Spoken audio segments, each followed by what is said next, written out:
Alright, back with more Realm Lords. This time I'm going to try to do two at the same time.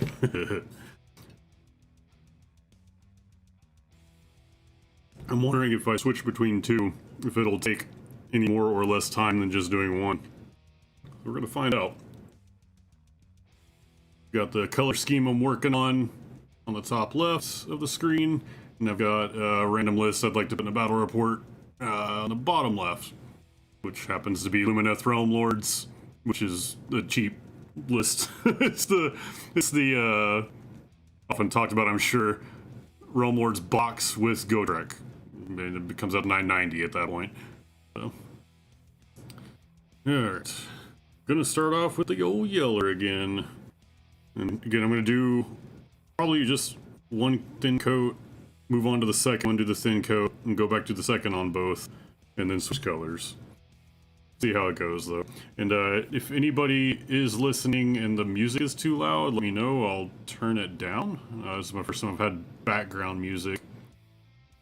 It's set at a different volume for y'all than it is for me in my headphones, so I don't want to make sure it's not like getting overridden.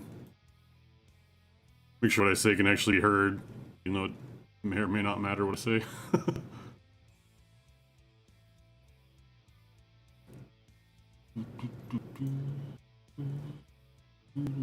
All the songs are original content written by either me or friends. If you have any questions about the songs, feel free to ask, I'll let you know.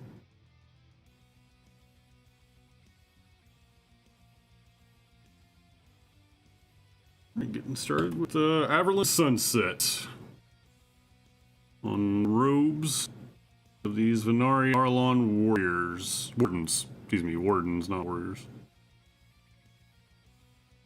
Going with the new format this time to see if it looks better. If you like it better having the larger screen for painting, if you like it better than the quadrants I had last time, let me know.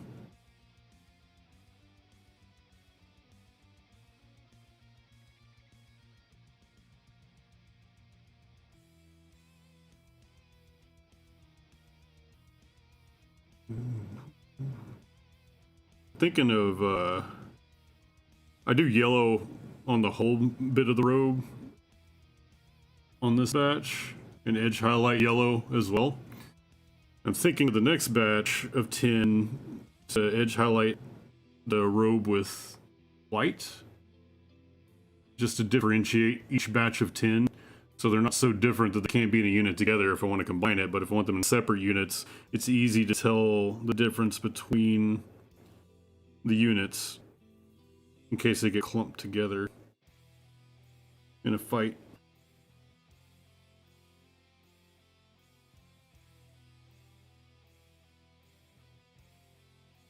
Also with the layout, I'm testing out the chat showing up on the screen, because I'm very new to streaming, so I'm still getting used to this stuff, so if anybody wants to leave a comment, feel free to leave anything. I just want to see if it shows up on the stream. Like on the actual video and not on the sidebar. I don't know if it'll work or not. I don't know if I have it set up right.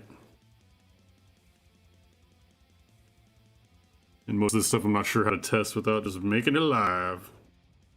Do it live. Oh. Oh.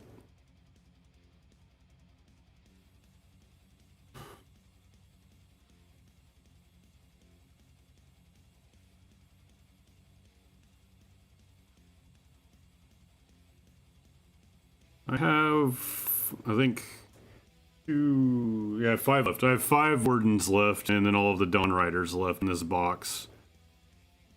That'll be all she wrote for this box.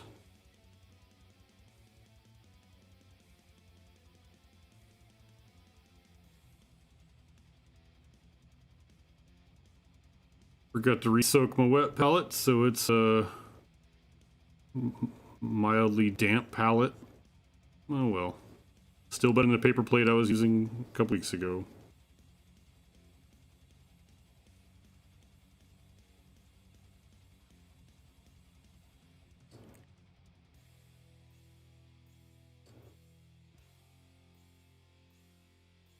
Again, and most nights when I'm painting, I'm going to start streaming like this because I'm going to be sitting here working on it anyway. So Might as well chance being able to talk to some folks.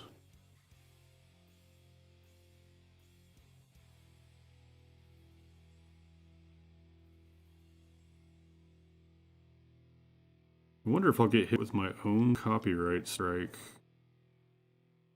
I won't strike it. It'll just give me a copyright warning on the own songs. Because some of these songs that are on here I have up on Spotify. And elsewhere, iTunes, Google Play, all what.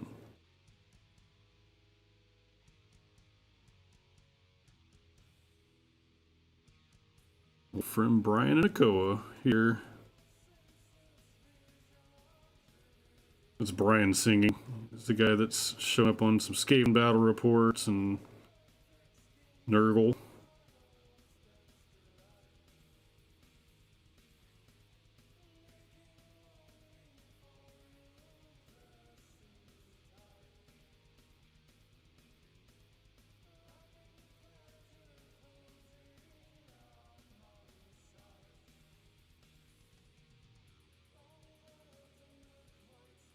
It's funny, I have all these lists built, thinking about points, but I have no idea what I'm going to do with Lumineth on the table. Like, I can see the tactics, and seeing what to do with them and actually implementing it is going to be a whole nother bag of cats.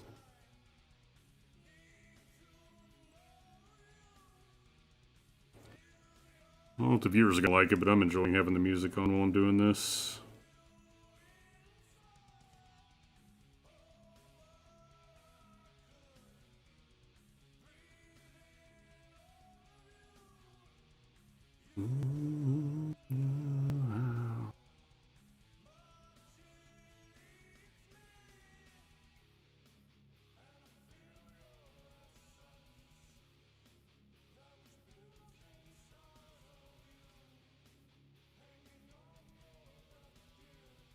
Oh yeah, sharing. I should do that.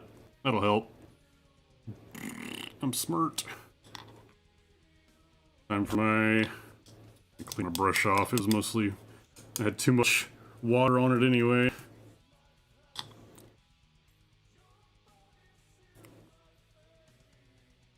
Time for my obligatory step away from painting to share things. Should I be bold enough to show it on the basic Warhammer page, not just Lumineth Realm Lords? Do I dare?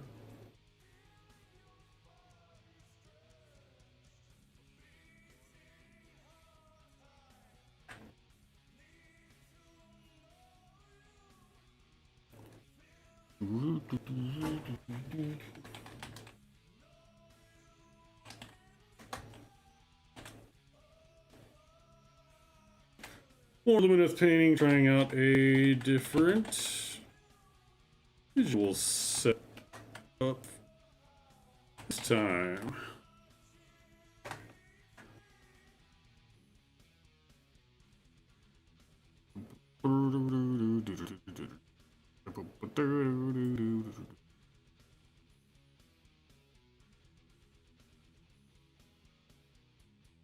I should probably just copy that. How well you can see this. I mean, I can tell on my, interface what it looks like, but what do you think? Is this coming out clear enough? My one coat. Still have a little bit to go. I've got to do the cloth up here and on his arm, and then I'll switch over to the next one. And then back and forth and back and forth.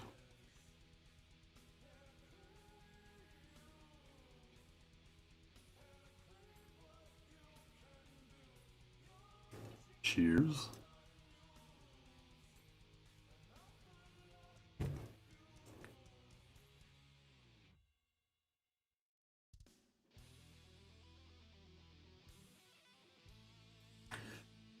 All right. Let's almost. I know this part's so exciting, but it helps me. I want to talk to people.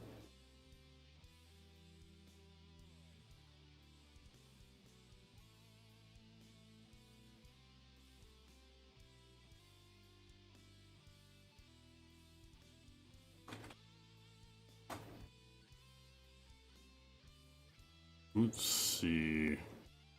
We'll go with DFW. Dadhammer.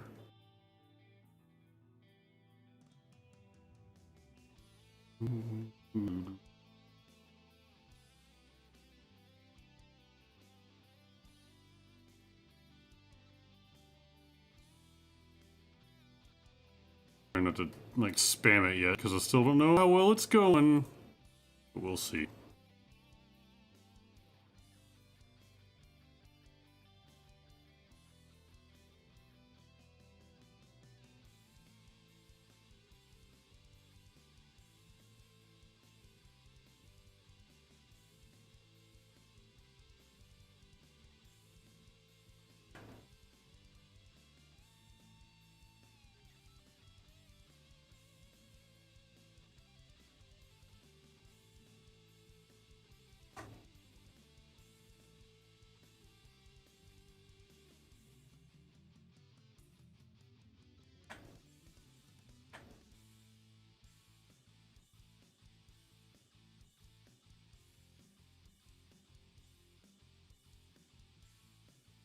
Alright, there's all my sharing.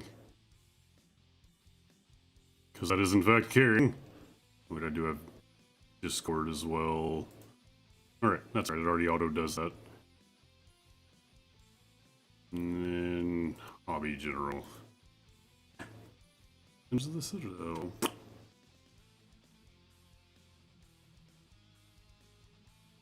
Good enough. More painting, yes. Hey, what's up, VP? Yeah, I'm gonna try for 2 tonight. See how well it does. See if it's any faster, any slower than just doing 1 at a time.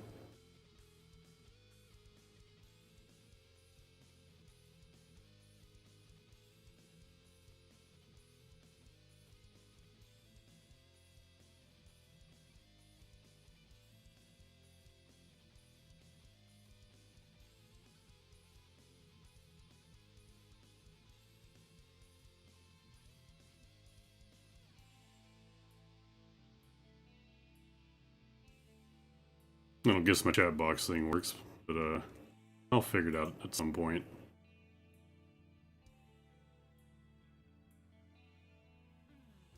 I promise to try to pay more attention to chat too now.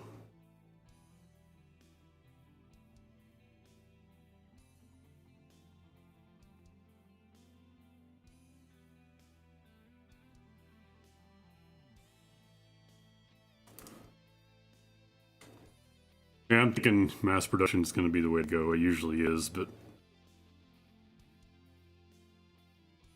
not mass, but just more than 1 at a time at least for me. VP, is that music too loud, not loud enough, whichever? Can you hear it at all?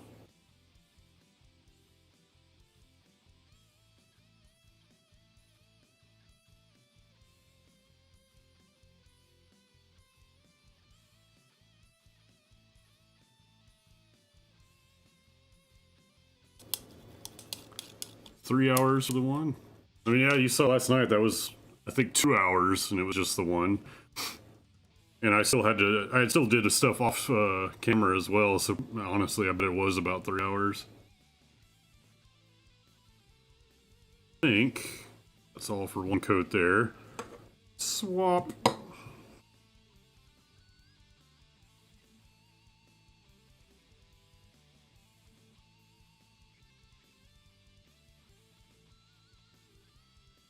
Okay, good. Just want to make sure it's not like overwhelming.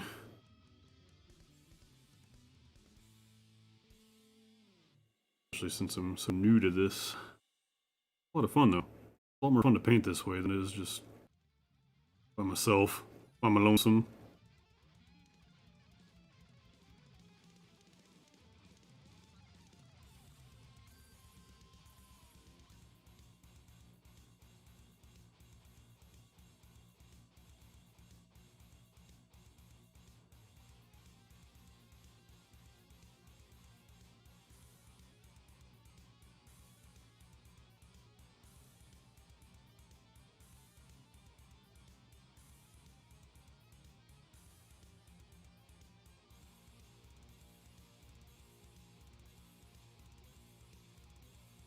A little too much water on that. Oh well.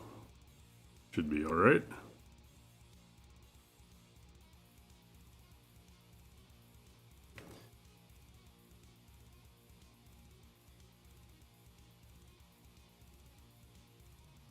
VP, I'm using OBS Streamlabs to do this, and a lot of that stuff sets itself up. And or it doesn't take long to find a YouTube tutorial on, and I should probably listen to myself and actually go look at some, but I don't want to get too complicated with this, but I'm going to start figuring out, like I've got an add-on for chat box, but it's not working. But I'm not going to take the time today to figure it out. I'll figure it out eventually. And VP, you were watching yesterday. Do you like this camera setup or visual setup better than before? Better than yesterday?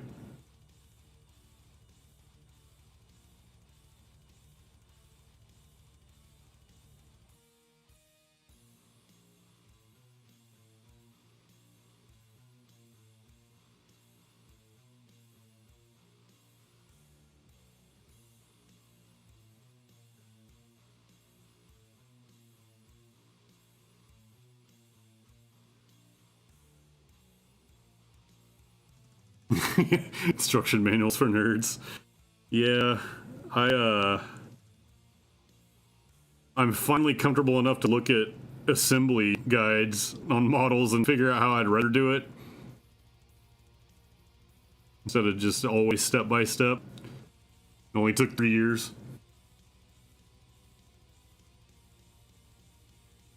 Okay, cool. Glad it looks good.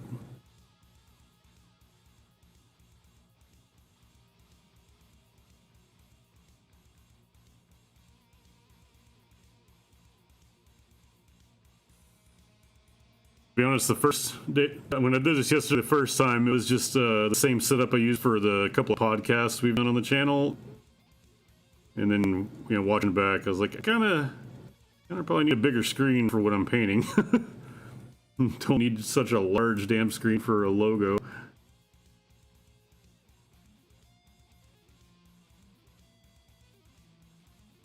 It's fun to figure out, though. This is entertaining.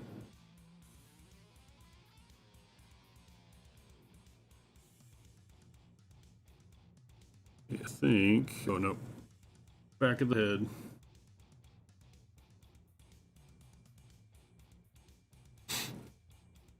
You're talking about the reference pictures? I could make those bigger, I think.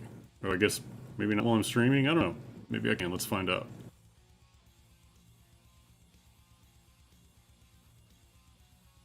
Whoop.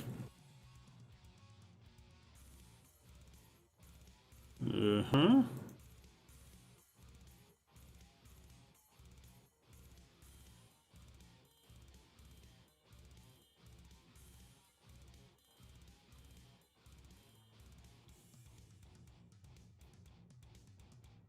Hey, look, it's actually working on the stream. I mean, if that's any better.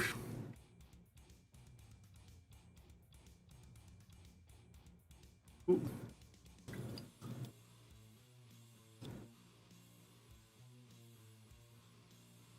I'd honestly probably take the whole left side of the screen, but with as much as I move back and forth, I've not mastered my camera spots yet. I should probably mark something on the desk, but eh.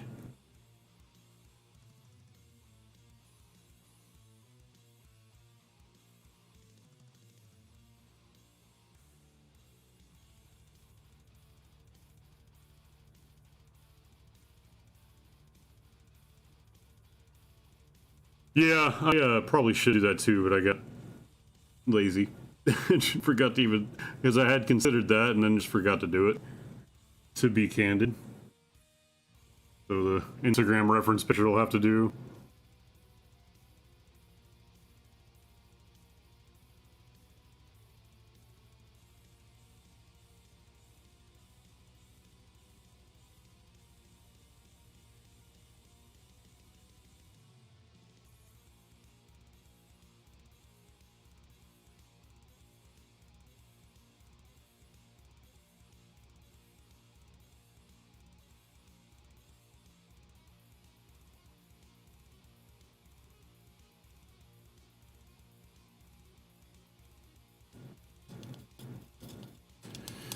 Yep, that's true. They are for learning, and I figured the only way I was going to learn is just actually do it instead of overthinking how to set it up before I ever got started.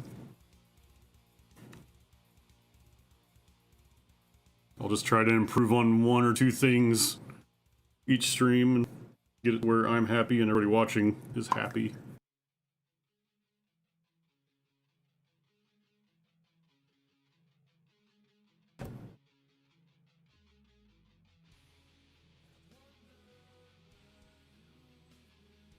More Brian singing.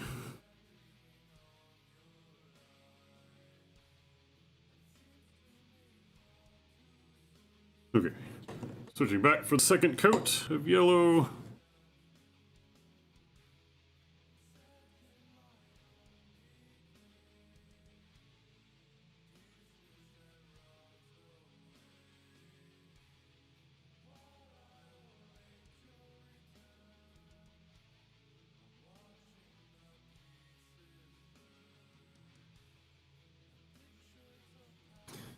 Cool, I need to get your Instagram. I'd love to look at some of the stuff you've posted. You can post it in chat, I don't mind.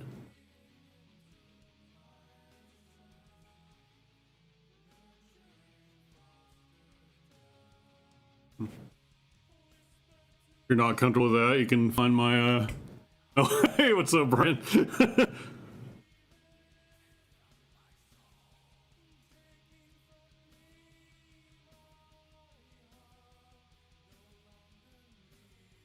Brian, do you like how I've got the music to have something in the background while simultaneously not getting any copyright strikes and promoting stuff we do?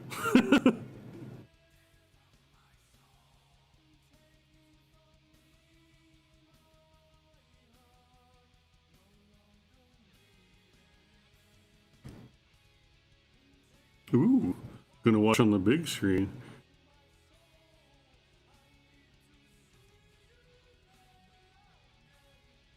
I haven't thought about that. I wonder how many people actually watch more of this on their phones than they do their computer. Imagine that's a lot more prevalent than I think.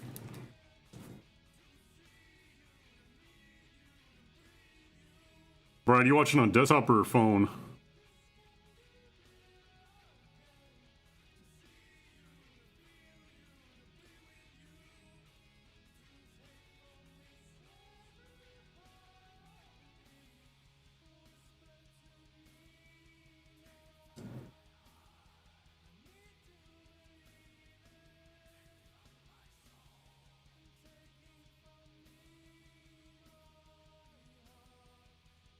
Yeah, VP, I think a lot more people, it's just a guess that a lot of people are watching stuff on their phones more than their computer now these days, because... Let's see how to put this gently. I think there's a lot of poop tubing going on.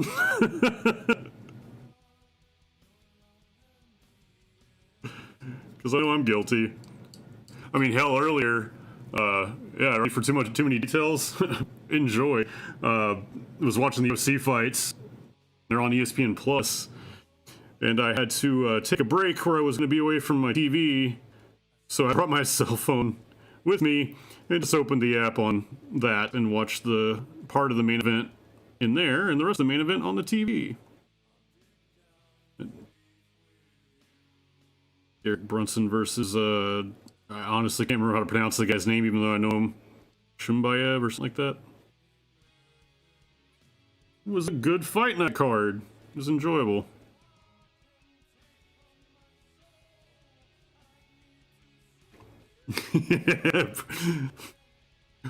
Poo tubing.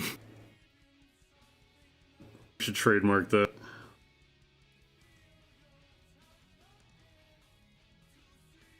Everybody does it. Nobody talks about it.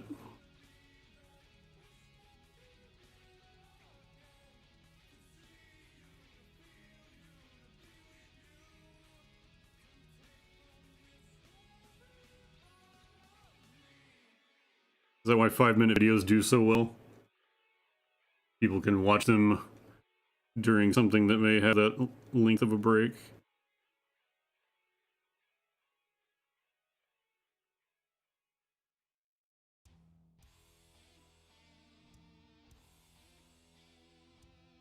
Brian, sounds like your stuff's gonna be on a streak here. I've got it on random, but, you know, here you are again, singing.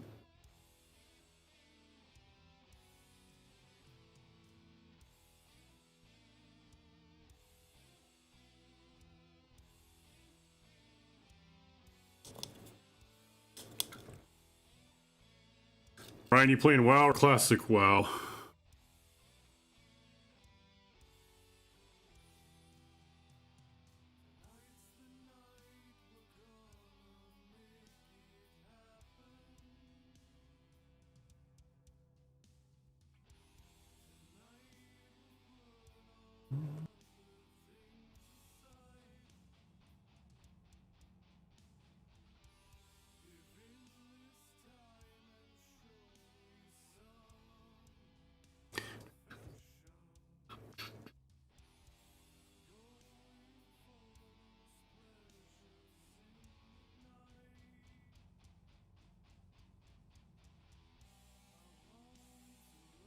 Regular, I get ready for Shadowlands. I haven't paid attention to anything about more expansions. I didn't even play the last expansion at all. Like I started to and just stopped. I think the only thing I've heard was about Shadowlands is something about vampire parties. So I've not been paying attention much. I think his yellow is done. Second coat of yellow here.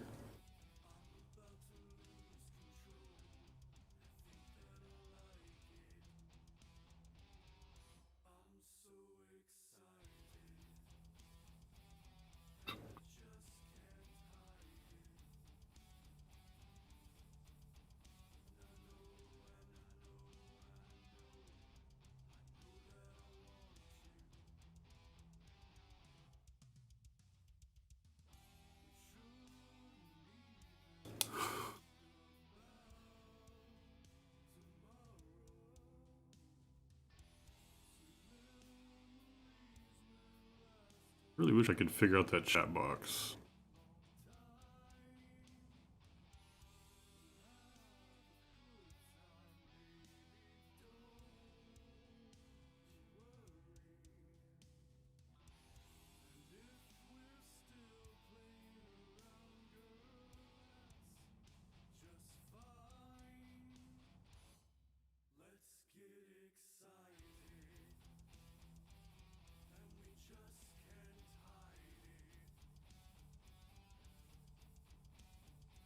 Did I just figure it out?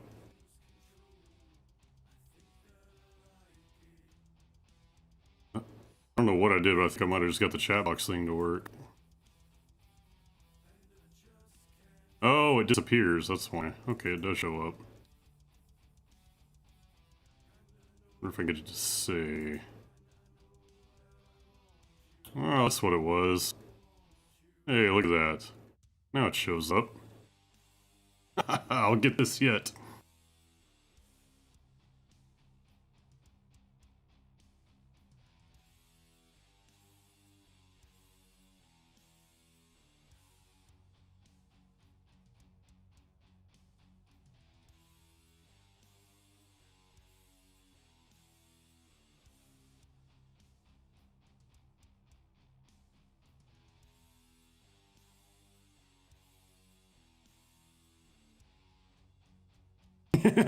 Yeah, I know. I'm forcing myself to learn this stuff. Where was I? Hello.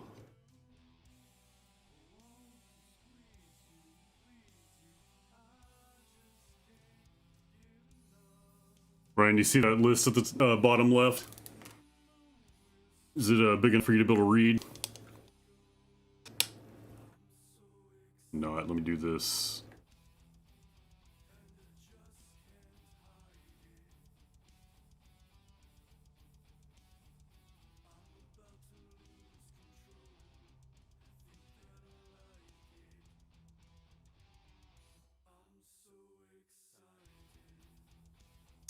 Need more yellow.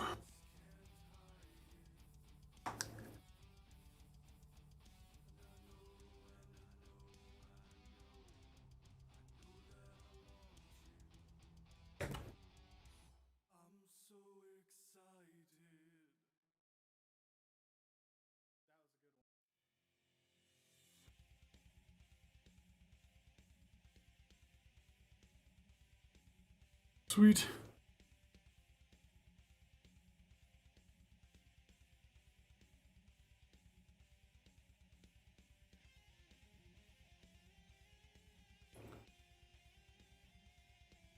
Brian, have you made any new lists with the new points? Seeing as you played Skaven, Beast of Chaos, and Nurgle, so like everything you own just got a huge points drop.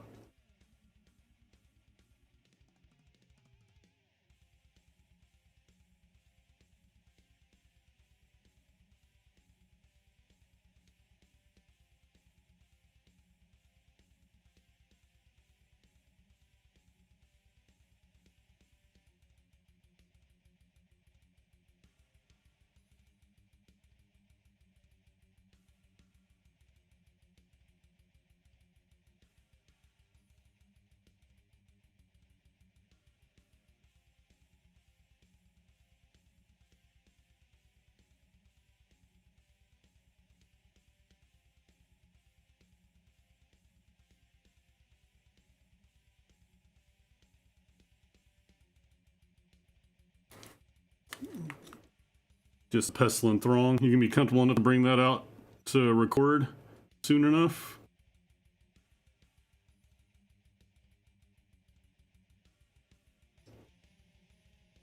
Got plenty of hand sanitizer and masks we could wear if we really have to. Thermometers to take your temperature if you come over. Unfortunately, they're all rectal, so you know. Use what you have.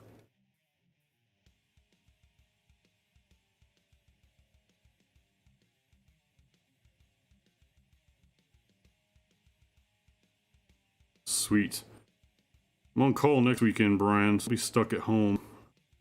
So I'll start back work Monday. My vacation, my family leave is over. It was a glorious month.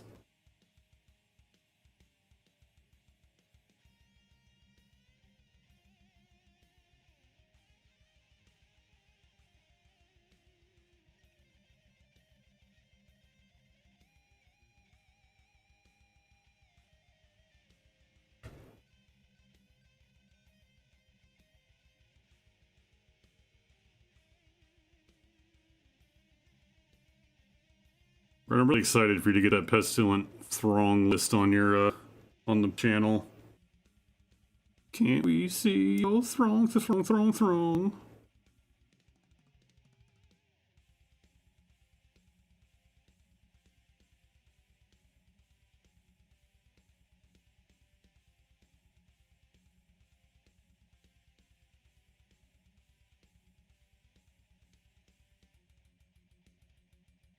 You know, had I thought this paint scheme out a little more, I probably would not pick the two hardest colors to paint as the two primary colors.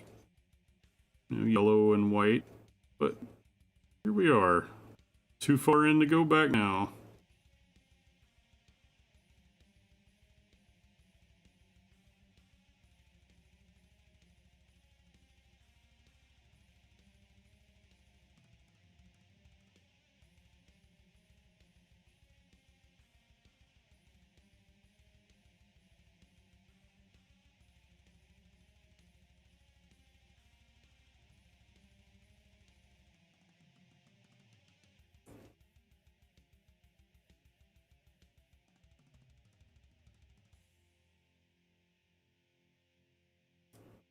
And I am hitting all kinds of stuff I shouldn't be hitting. But again, luckily it's parts that I can just go back over with a layer base coat afterwards.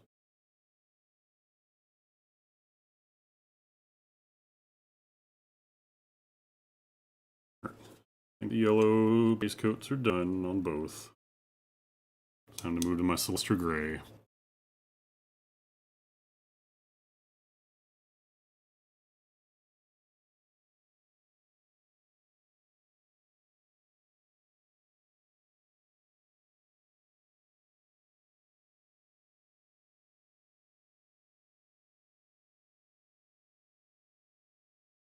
VP said though you did watch a YouTuber that showed mixing ard coat with white helps keep the chalkiness down. That's interesting. Hadn't even thought of that, obviously.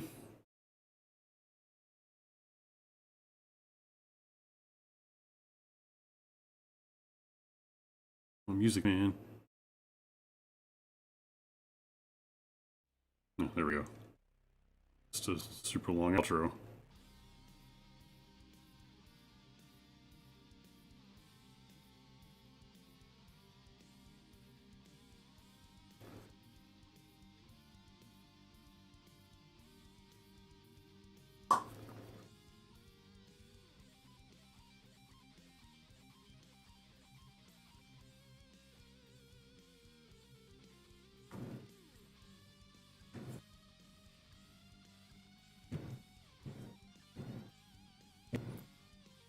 Ooh.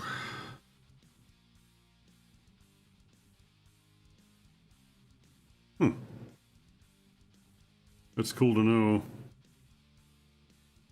So VP, I know that you are painting up Lumineth, but didn't ask you. What is your primary army right now?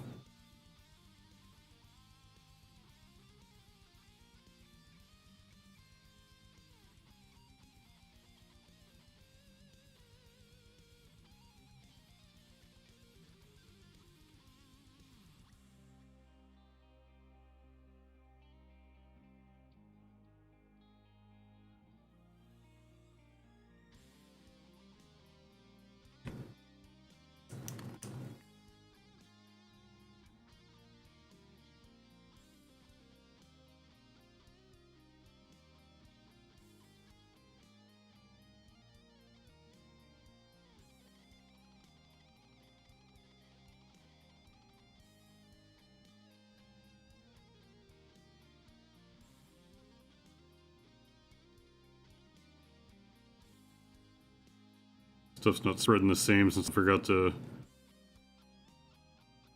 set up my wet palette again. So I'm just using the same stuff I had yesterday.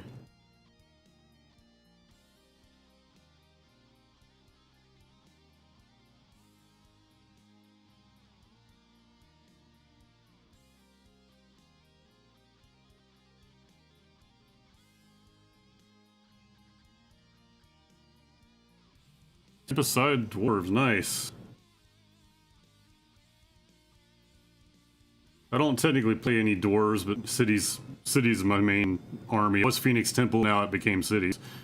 And but I do have some counts as I use Thunders as Free Guild handgunners and Warriors as Free Guild whatever their basic sword and ward guys are.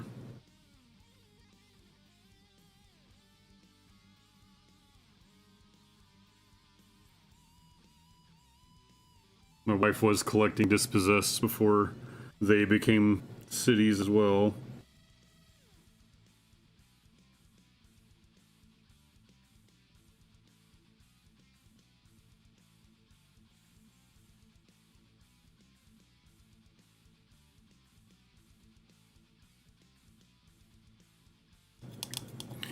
I mostly play Hammerhall, but I dip into Anvil Guard, and I'm gonna try out Hallowheart this time around.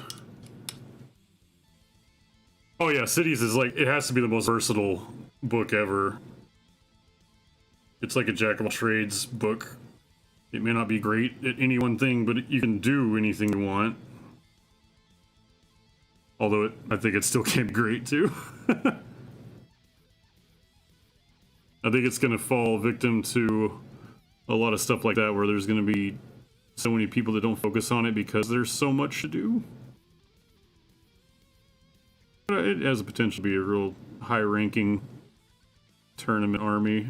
I can't speak too highly about it because I've only ever been to like 2 tournaments, but meh. I can theory craft.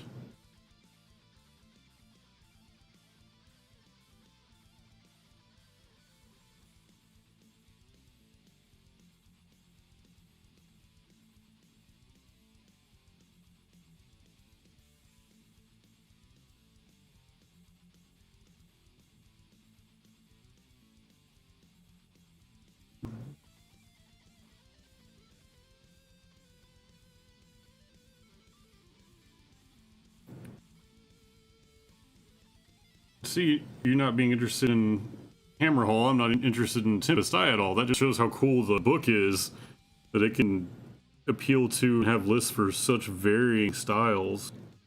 It's cool, but it's neat that that's available.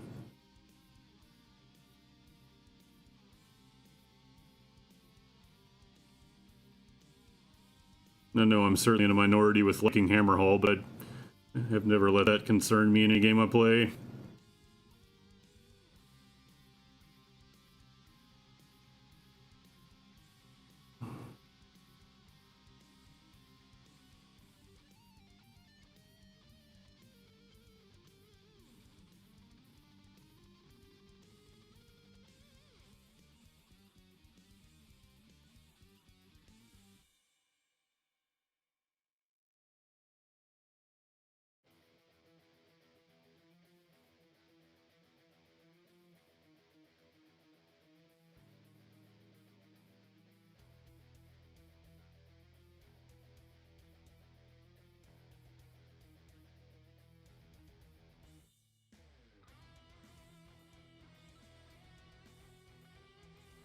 No, I'm missing what? Oh yeah, most obvious part.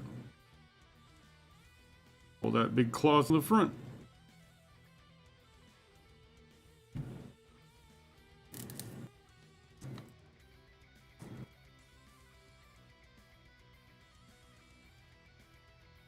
Yeah, when Cities came out, it did me quite the service because it made me look less like I had a problem.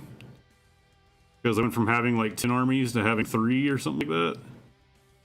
Just because I had enough for full Darkling Covenant army, enough for full Phoenix Temple army, enough for full Order Serpentis army, enough for like a 1k Scourge Privateer army. I like elves, have you noticed? And all of a sudden I went to like, no, it's all just one army, I don't have a problem. But I had a lot of that painted already too, so I went to a lot of painted options.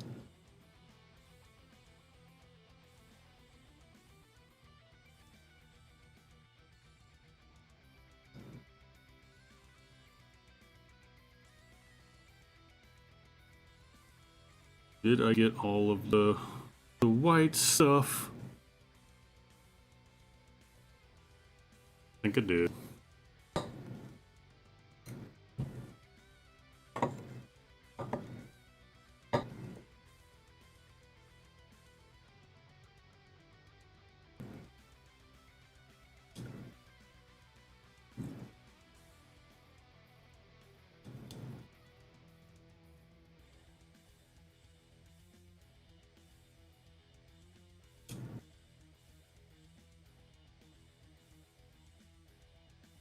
Brian, I just caught your comment. I was like, what do you mean? Oh, right.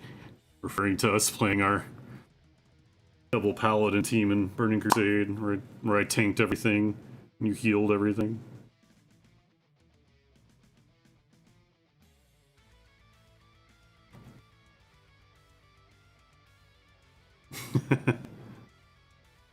Still hating on Teclis, I see. Like, just because he's an abusive father doesn't mean he's a bad person. His model's creepy. I still like it.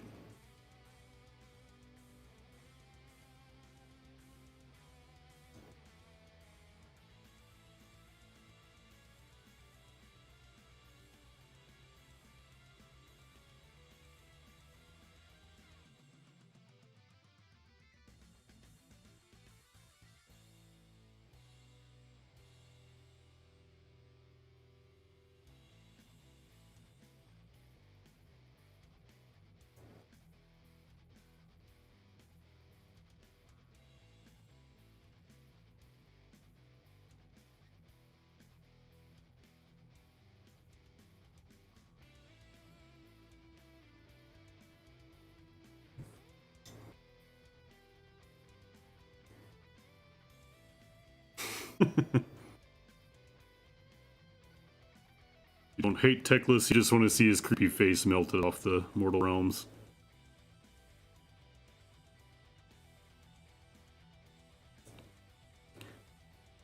It is funny that there's this sentient creature with a mask on, and Teclis is the one with the creepy face on that model. He's seen some stuff.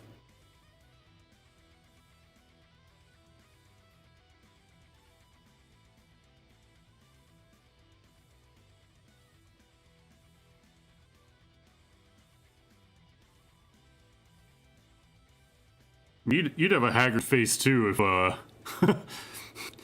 if you survived the destruction of the old world, became a god, and still screwed up making your own people.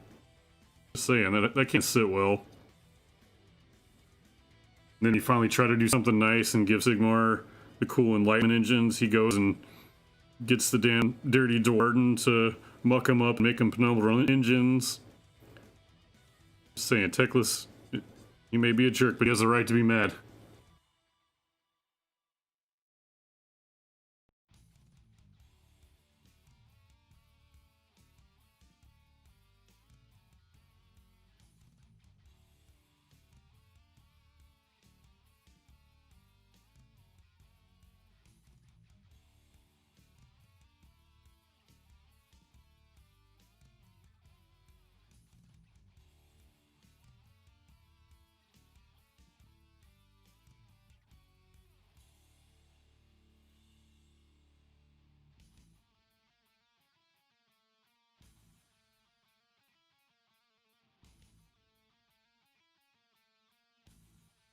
Oh, well.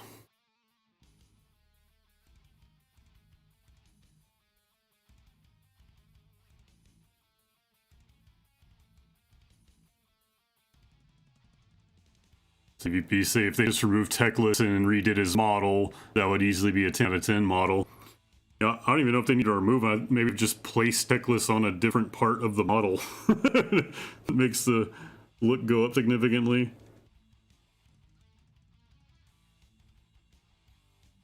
It looks strange. Yeah, and honestly, I'll have to go off his pictures right now, and some of those pictures just have bad angles. You get them in person, and it looks great. That could be the case. I'll certainly see if that's the case when I have it, but I am strongly considering putting him in a different spot.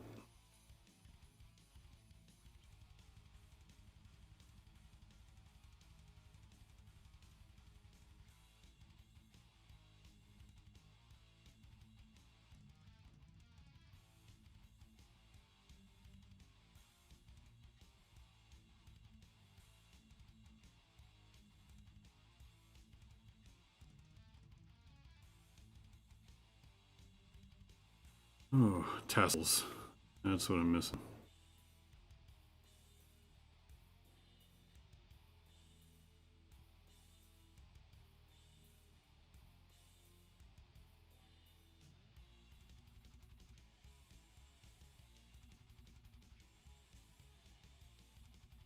Ah, yeah. They just removed Teclis and redid his model. That would easily be a 10 out of 10 model. Yeah, the Moon Spirit Selenar, cool as hell looking. And it's basically the body of the, what the heck is the thing? I have one that the Stormcast have. The Lord Arcanum on Tarlon. Yeah, that's what it's Tarlon. It is a shame that the Lord Arcanum on Tarlon is such a cool model, too. It's really hard to justify getting it on the table because its rules are so bad. I may do it at some point just for the sake of a battle report, but it's terrible.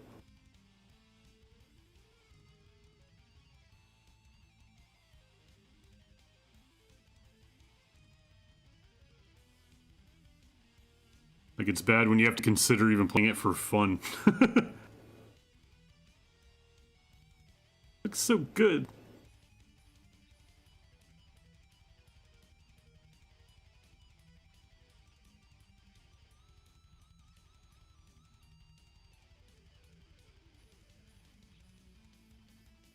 Alright, time for the second coat of white on the first guy.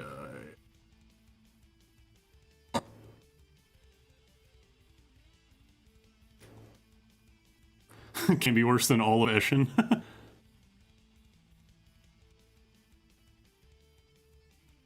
Man, VP, the first kit bash I did was Knight Azeros with feathers and a Gryph-hound head and all that. I didn't use any green stuff. I just kind of cut it and fit it and shaved pieces and said, screw it, I'm just going to put it together and see what it looks like. With all the spare bits, like, you're going to end up with a crap load of spare bits with the Lumineth stuff. Just experiment.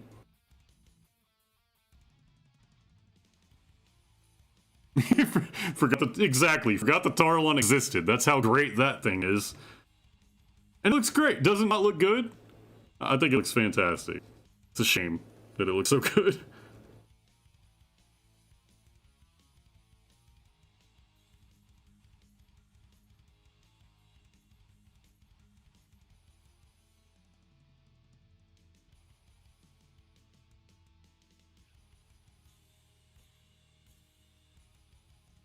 But yeah, I rarely even play anything Sacrosanct Stormcast because I've been Vanguard from the start. It was like the first army I played and stuck with for a while until I bought my Phoenix Simple stuff.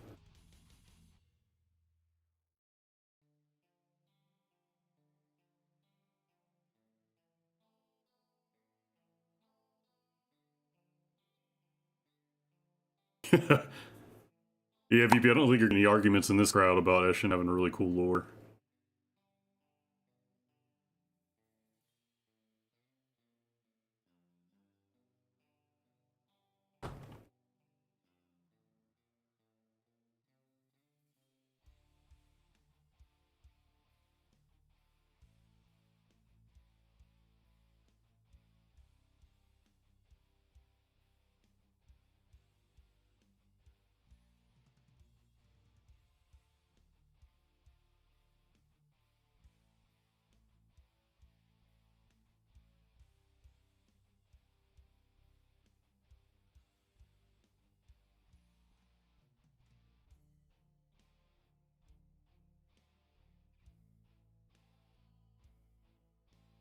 Have either of you all tried out Tabletop Simulator yet?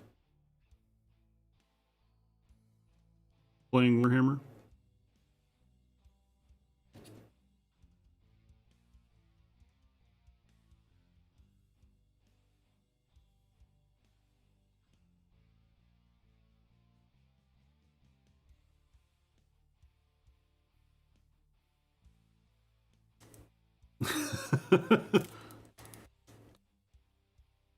Lore 10 out of 10, play 1 out of 10 for Clannishin. Hey, but at least you have Clan Mulder, okay?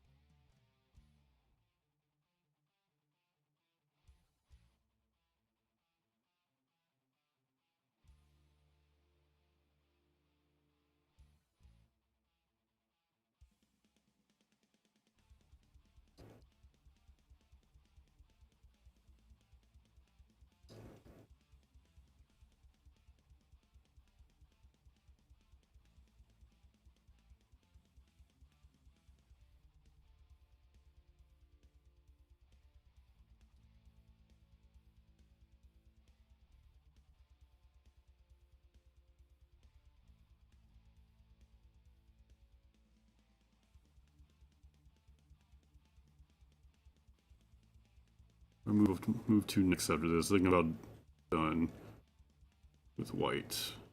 At least on that guy. So I still have one code on the other guy. Right. Right.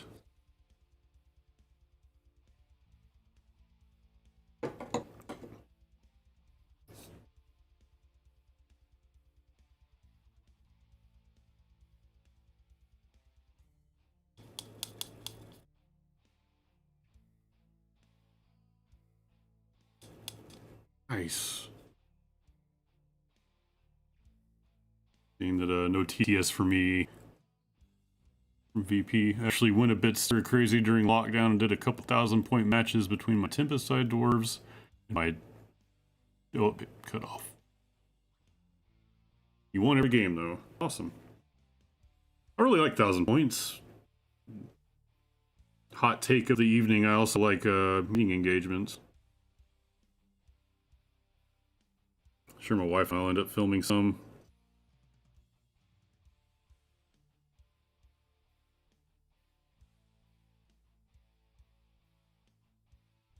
Brian, Brian's currently kind of working on a board, a 6x4 board.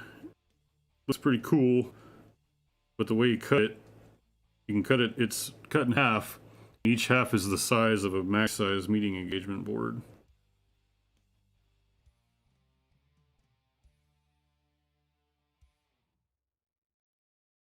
Oh, I agree with you about tabletop sim. Like, there's a lot lost, and I just can't. It's a problem I have with it personally, is just me, but I can't like assess distances well, even though we can literally measure them. I eyeball so much when I'm playing to make my decisions that when I can't look at the board, I have a hard time doing things correctly, and it just doesn't feel right.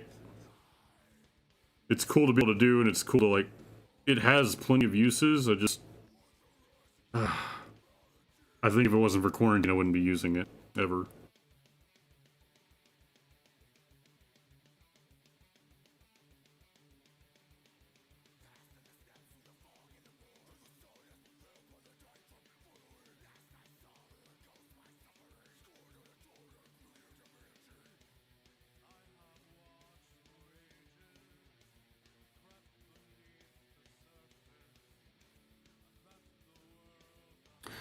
Brian, when you said the roof collapsed on the other half of the terrain you were working on, do you mean like a terrain piece of roof, or the actual roof in the garage collapsed on it?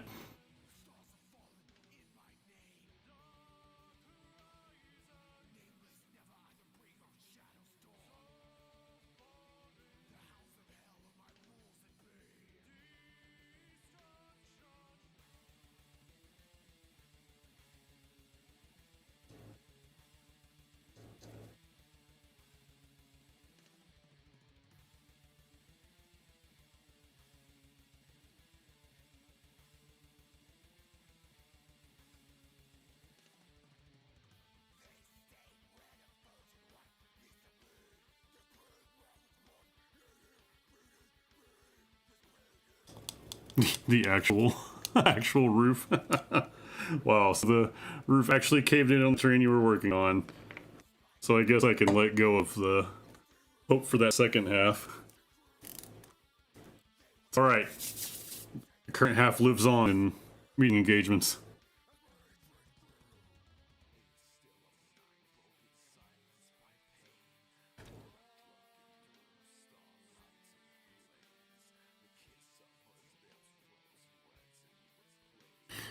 And I completely agree, VP, having some sort of... I mean, there's a couple of video games out now for Age of Sigmar, because you can play Shadespire online now, and it's actually easier to play than it is in person. And there's also the unfortunately failed card game, Warhammer Age of Sigmar Champions. It was so good. They just stopped selling cards. Like, now it's all digital. That made me super sad.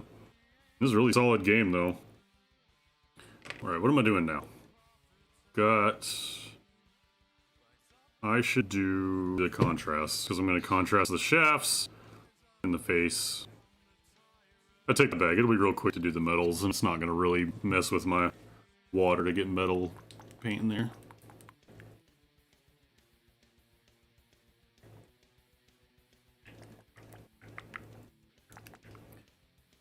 Grey Knight Steel. So we're doing the pike blades.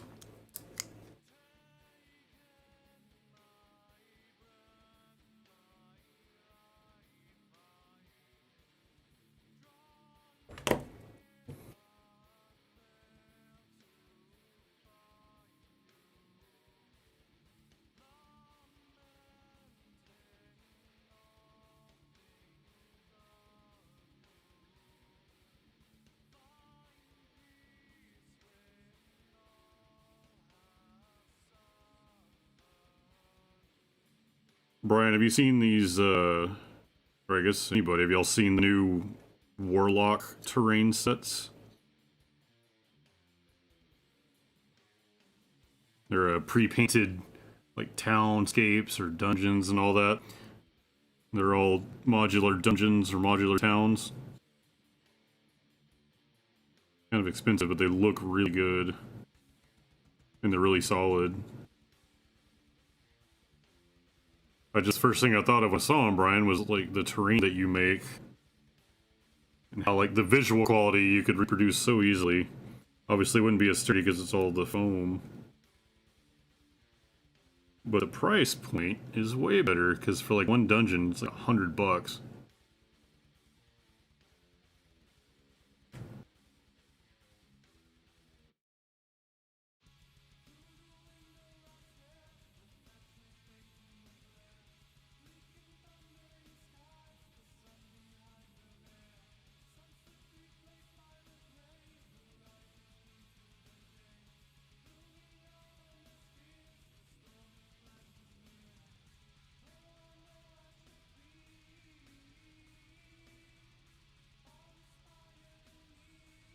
Honestly, I like the foam scenery better on the table. Maybe if you had like some magnets or weights or something on the bottom of it just to give it some weight. Yeah, exactly, with the right support. But like, it seems like the more solid a piece is, the more likely it is to break. Kind of like the theory of why I hate metal models. I love painting them; they look great, but you know, they can break your finger and then shatter apart.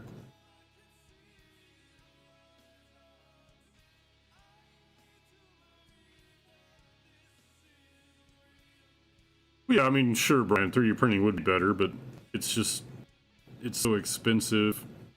Well, the initial cost, I guess. We've gone over how it's actually not that expensive, but it seems like you have a lot of fun working with the styrofoam, and you can get very detailed with it. I love how you're talking about working with like D&D maps and just recreating them with tiles.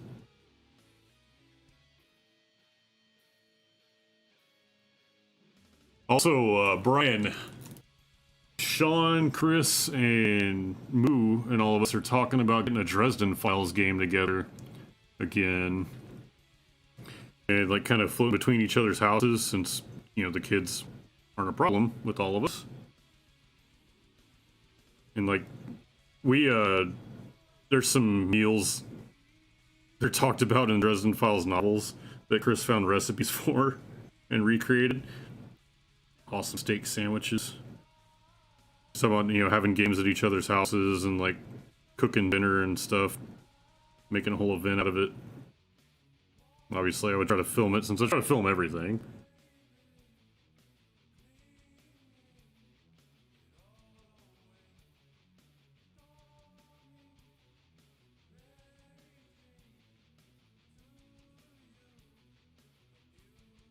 So Brian, you're completely down for the Dresden Files games, and VP say your local game store offers a 3D printer for a small fee. Just bring in the file and they'll print it. Super convenient. That is a great idea for a local game store to do. Holy crap. Had you at Dresden, Brian? Going back to VP, I think that is such a good idea for a local store to just put an investment into a good 3D printer, because it doesn't cost much for the supplies, and you could easily and comfortably charge people like that to just bring the file in and print the stuff. God, that's such a good idea.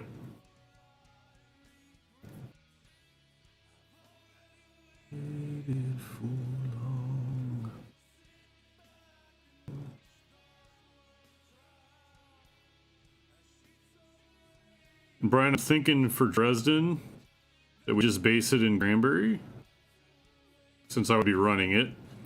I'd more easily able to identify all the areas. Are you familiar enough with my town to have fun playing in it?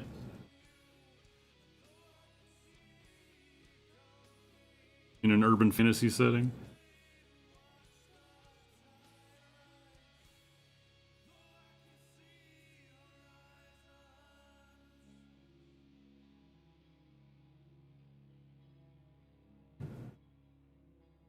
Oh, you can get a 3D printer for under $300 now? Times they are changing.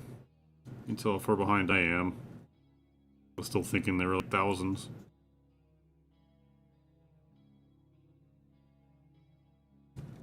Oh, damn. Headphones keep sliding down my head. Here's my tiny head.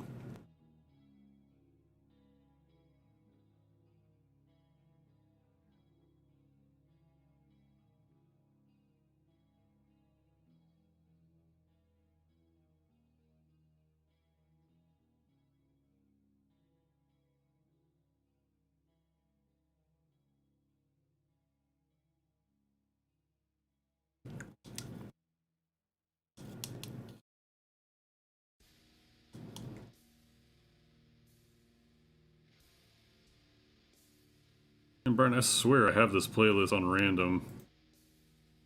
Shuffle, it just keep playing stuff that you sing on.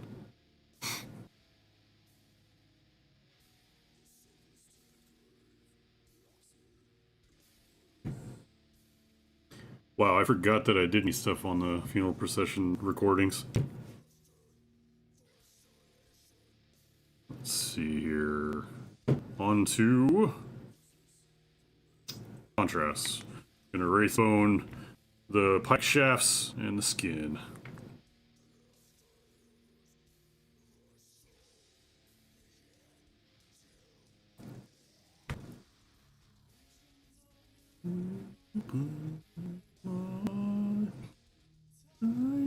Body.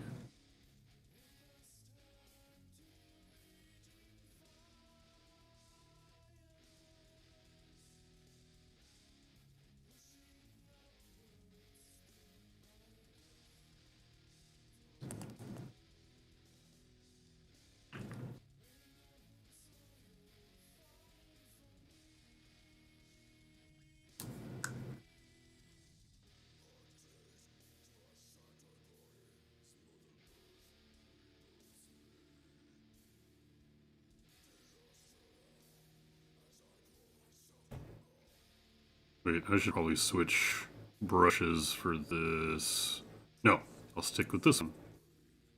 Do the face. I'm gonna do your face, sir.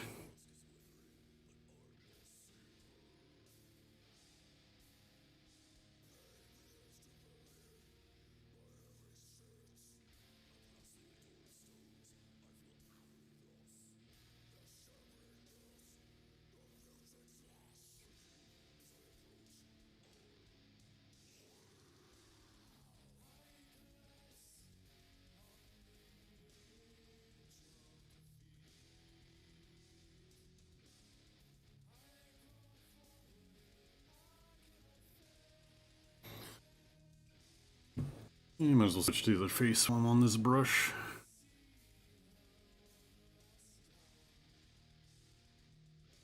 Ryan, do you have anything left to paint in your pestilent throng list? I cannot say that correctly. Or is it good to go?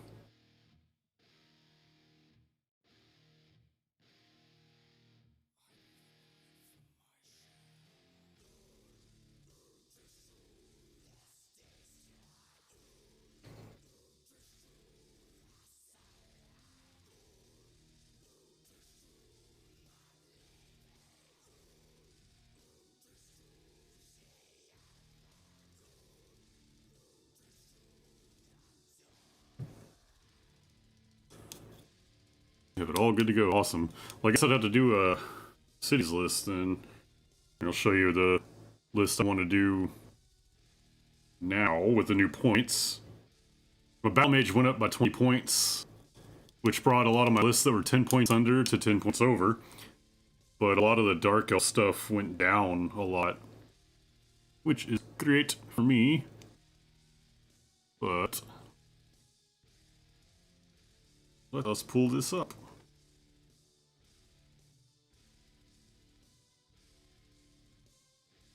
I guess I'll zoom it back out so you can see it better. There you go. That's the list I want to bring against you. It'd be Anvil Guard versus Pestilent Throng. What am I doing?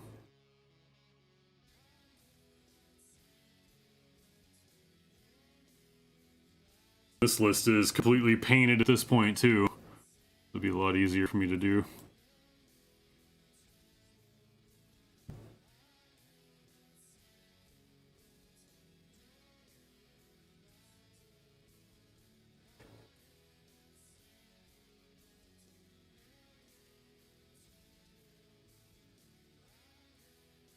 Yeah, VP, all the stuff you saved on on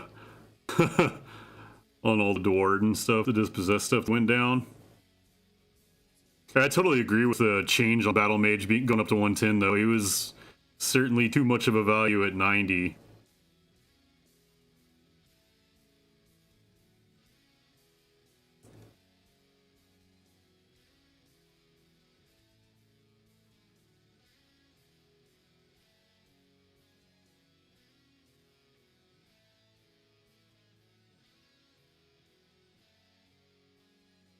super glad that Drake's on Knights are down to 130. They used to be like at least the same cost, maybe more than a unit of 10 Phoenix Guard. Ridiculous. But at 130, I can at least feel good taking them. I don't know if it's worth it still, but I'm doing it. Man, Order Serpentis looks great.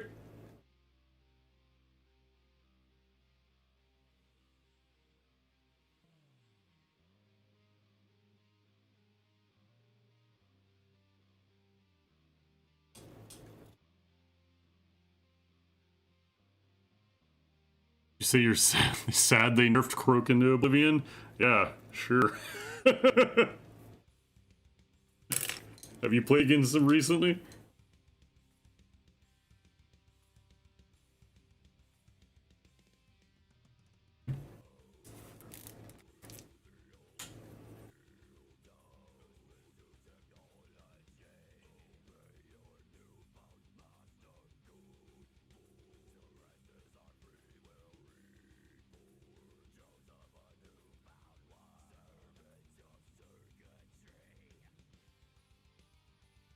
Now I just need to gently work on this guy's shaft.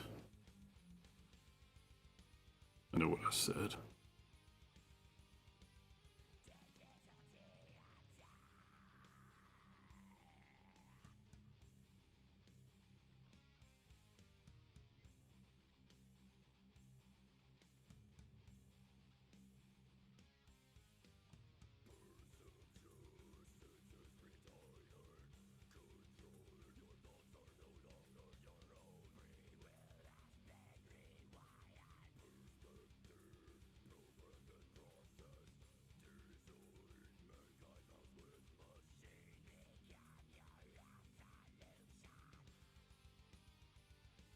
Forgot again, get those damn straps on the arm of the shield, the white, but I'll go back later. Get it.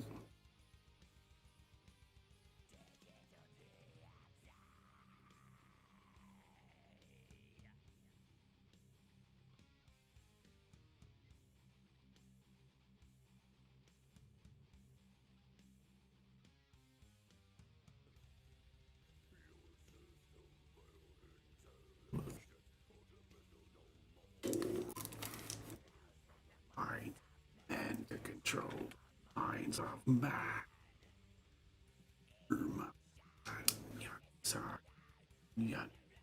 The sum of creation. We came out. Ooh, good. I want you.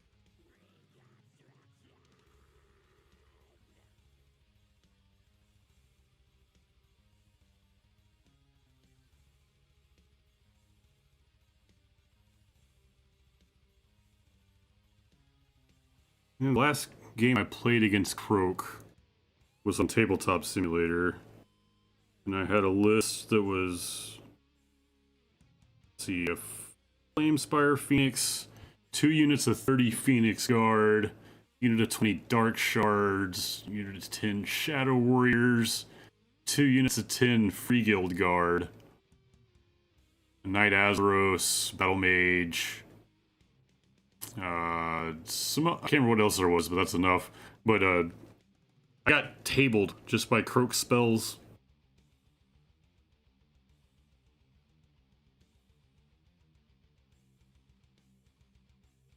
I mean, it wasn't just the spells, it was the list together with all the salamander shots, which really he didn't get any salamander shots. The skinks did some work, though. He had a big unit of 30 skinks, or whatever the max unit of skinks is. He had them. They shot the crap out of me, too. I let him go first because I didn't know any better. lost most of my stuff that wasn't Phoenix Guard that first turn.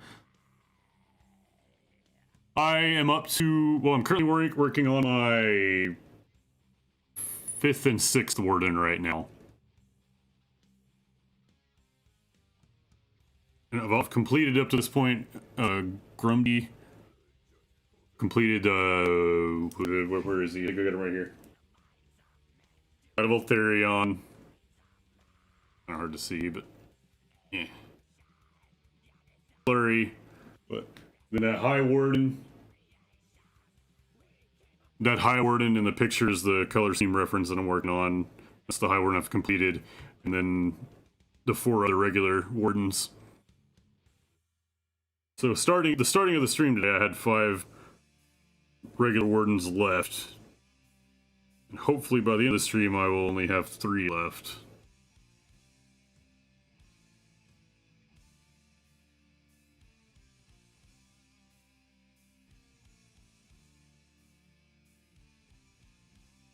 Grum, are you working on anything right now? Well, maybe not right now exactly, but is there anything you're currently working on or planning to paint? Do you even play Sigmar? I guess I should ask. I mean, you know what wardens are. I'm assuming you do. But...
Oh wow. Did this cover like 10 years ago. And it was about H1N1. Like causing a pandemic. That's a whew. Good timing cover song. Thanks for making me look like a jackass.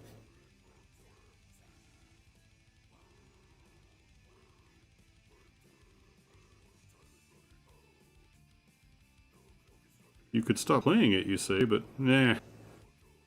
It's already happening.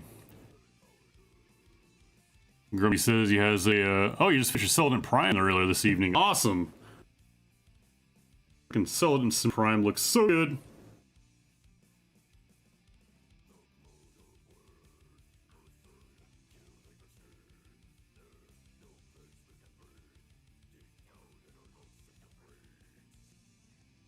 You have a baby Stormcast army, and you're building while you're finishing your primary OBR.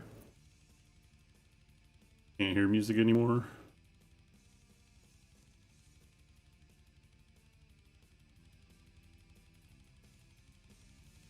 Audio is probably too quiet.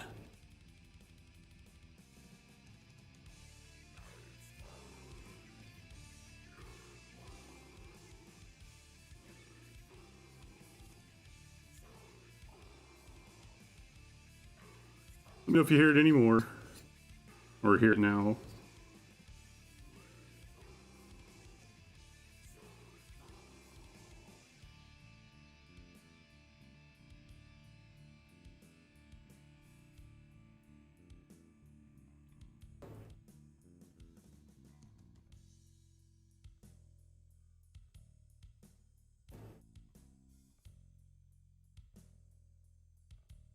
Grumby said you have some color shift metallic paints that you use on the wings of the Celestin Prime, so he's extra sparkly. Fantastic. On these, I'm using some color shift as well. Well, I don't know if that's what it's called, but Tester's color shift paints on the armor here. It's really hard to get to come across on camera, but in person you can tell. Like when I hold it like this, you see how it looks red. But when you get a different angle on it, it looks green. Like the picture on the top left is the same armor as these guys, but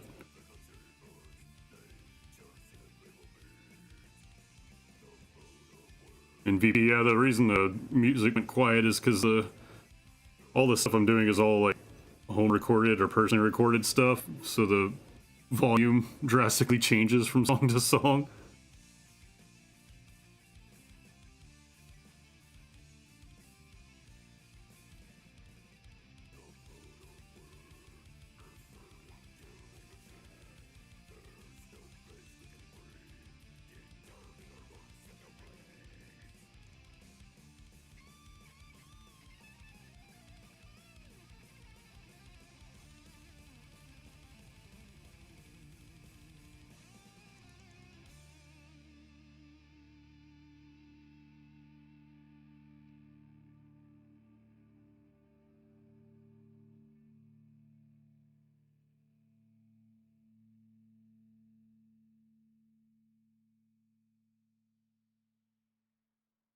Yeah, Grimdy knows my pain of trying to photograph color shift paints.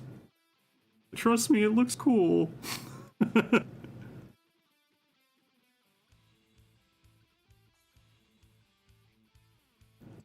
Have to wonder how it's going to show up on video camera. Hopefully it does, since I can actually get close and move the camera around.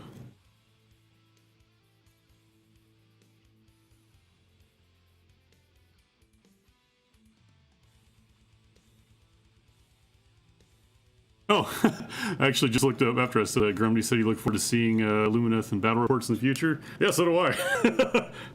That's why I mentioned this in the stream yesterday. I'm excited that Lumineth, the rest of the line doesn't come out until September, because at least now I have time to paint up the box before I buy more.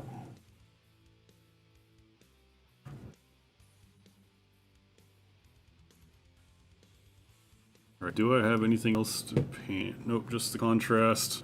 I'm gonna do my contrast, then shading, and then I can get on to layering and highlighting, and then these two will be set for the day. I'm gonna put wildwood on those shafts.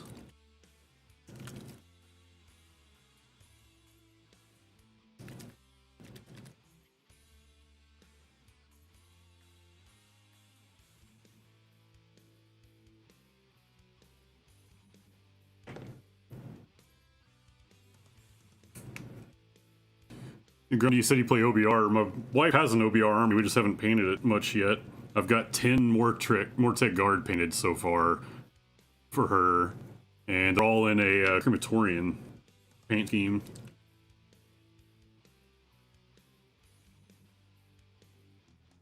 Alright, shaft first, then skin, or skin, and yeah, I'll do skin first.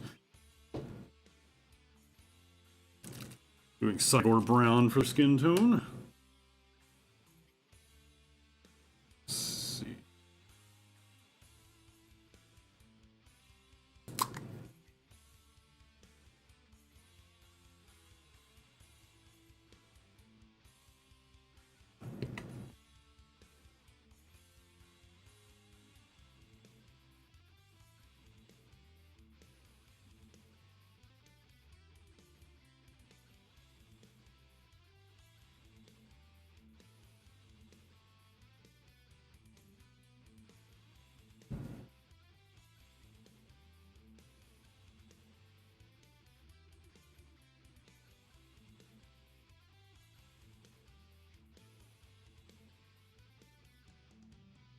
I don't know if, Brian, you've talked to Sean recently, but he's decided he switched back to Ogors. He's going to still paint up his Gloom Spikets and work on Spider Fang. He's feeling his oats with Ogors.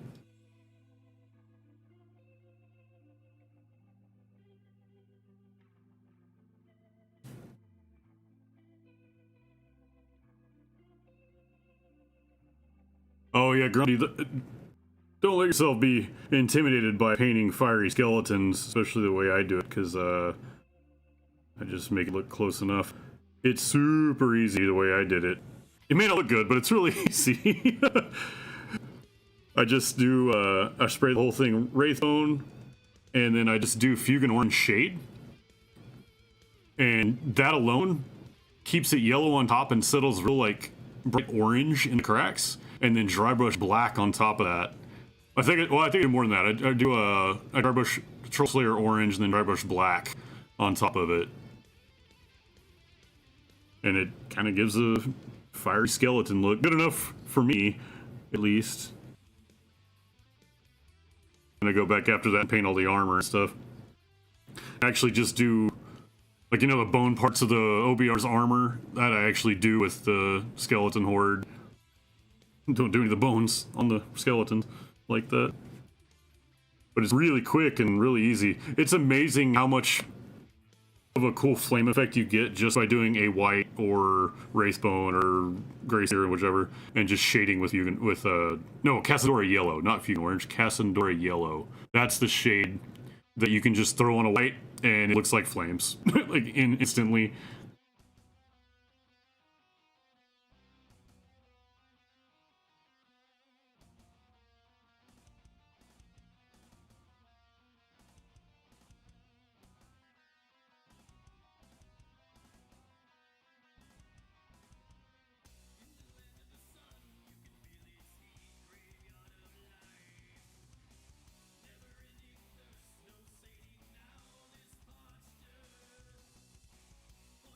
Okay.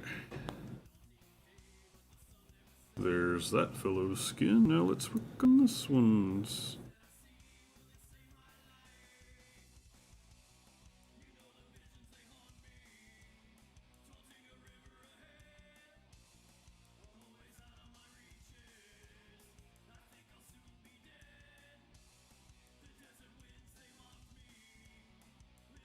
Brian, maybe Sean can reprime his ogres. That's a inside joke on our channel here is my cousin Sean plays Gloomspite Gets and Ogre Mob Tribes, and I'm sure we'll be playing Sons of Behemoth. But he has he has sprayed and resprayed, primed and reprimed some of his spiders like 4 times. He'll do a paint job and not like it, and then just spray over it and redo it.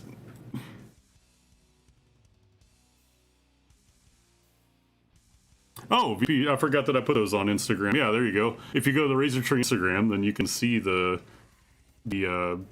crematorium as I'm talking about. It's, like I said, it's not great, but it's certainly passable. I'd like it enough to not be ashamed of it.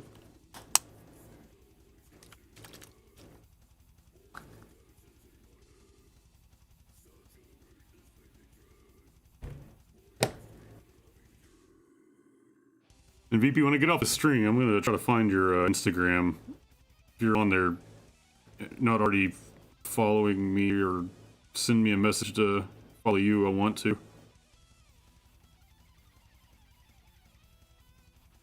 And Grumdy, if you have any pictures of your stuff, I'd like to look at it too.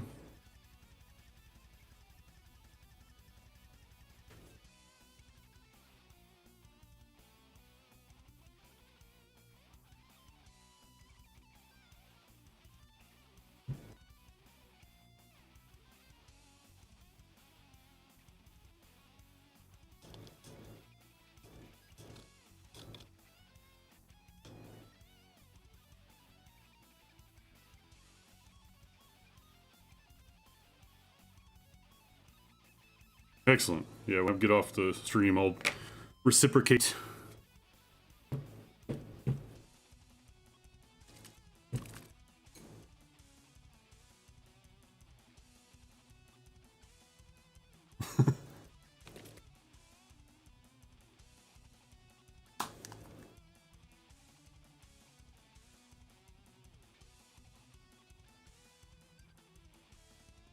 Yeah, after I got that unit of 10 mostly done, my wife changed her mind, was like, actually, I want them to look like Petrifex just because looking like fossils would be cool.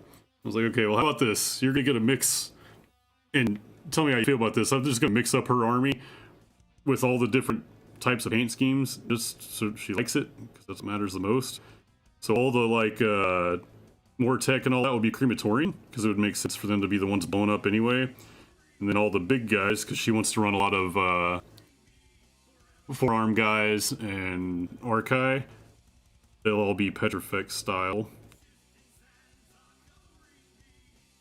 And then she's yet to settle on stuff for like catapults and Gothizzar harvesters and stuff like that, but I don't mind mixing up color schemes in one army. I know it's, you know, looks better having a consistent theme, but especially stuff like cities, I feel like it's okay to have varied paint schemes amongst your different units, especially since there's all kinds of different sub-factions inside of it.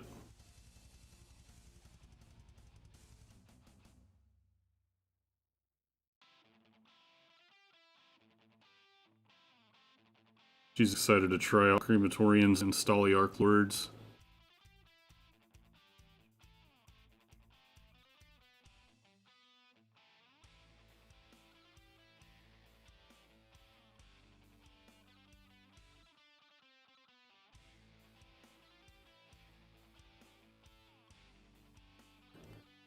Oh, you have your Assassin Prime and Defenders of the Citadel. Oh, so you're local. Well, local-ish with me. I know Granbury's kind of far away from DFW, but not so far that I can't be there.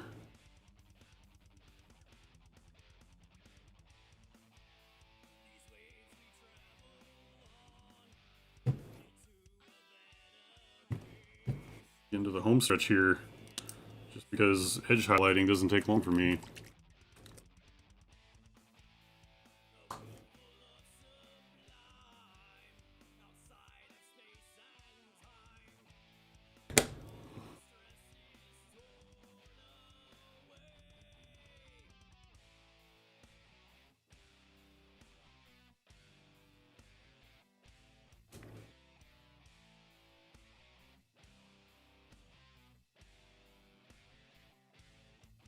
I'm getting really excited for Chris to get inspired enough and have a free time from the baby to paint the rest of her Night Haunt. She's got 1,000 points painted, but don't know where to go with the rest of it. Keep wanting to buy her stuff, but we have plenty to make 2,000 point lists. It's like, yeah, but this list is cooler and we can buy these. Like, we have like 4 bookshelves full of models. We should probably just work with what we have at this point. I'm not going to.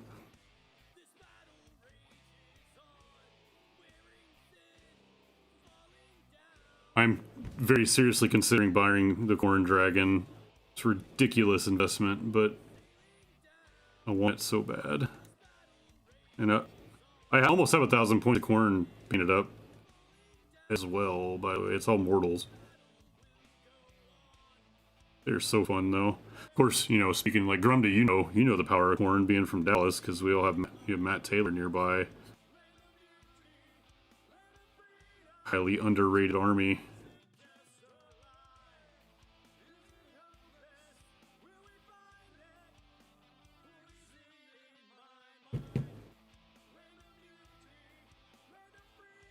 Brian, when you say you're almost done painting what you have, do you mean like everything you own at this point? Oh, this guy has little terrain pieces. I'm gonna have to go back and paint those real quick with some contrast.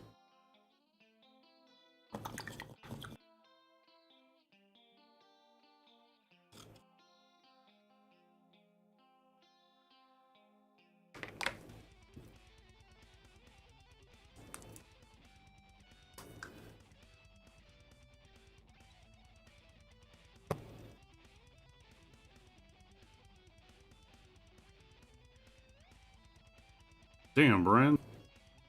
Everything painted. Now, you don't know this, but Brian just said he has almost everything he owns painted. He has at least minimum a 2,000 point army of Beast of Chaos, Nurgle, and Skaven, and Flesh Eater Courts, and something else. He has a ridiculous amount, and we're all jealous of you for having your freaking catalog painted. I think I have more unpainted models than you own, which is more of a testament to how much of a problem I have. I can tell you, when you film battle reports, all of a sudden you can justify all kinds of crap. Like, nah, man, we'll get to this army eventually. Like, it's for the channel.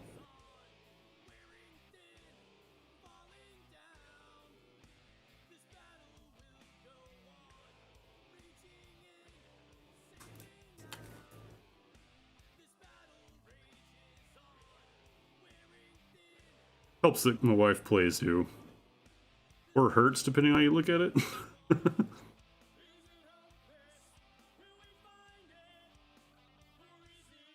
You know, Chris, she still has all those Fire Slayers that are like mostly painted now. They're still not battle ready, but like they're getting there.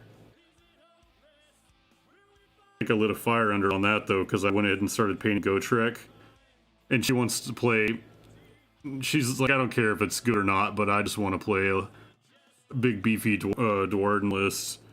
So she wants to do a Fire Slayer list that's like 3 Magma Dross, like 1 father, 2 sons, Gotrek, as many Berserkers as she can fit, and then all Hearthguard, as many Grimwrath Berserkers, and Hearthguard Berserkers. It's like 30-something model, 2,000 point list. She's like, yeah, I'm gonna do it. I don't mind. I'll put anything on the channel because it's fun.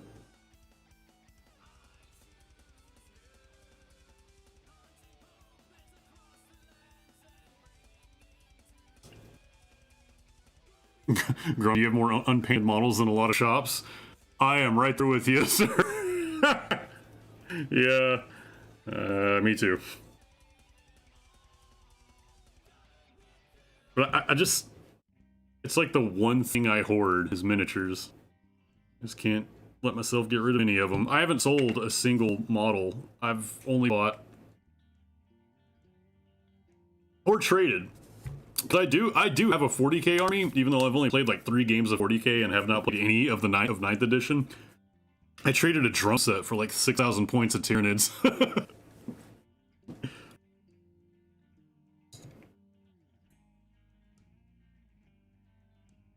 See, I think I'm to the point where I can slap some Nolan oil on these fellers.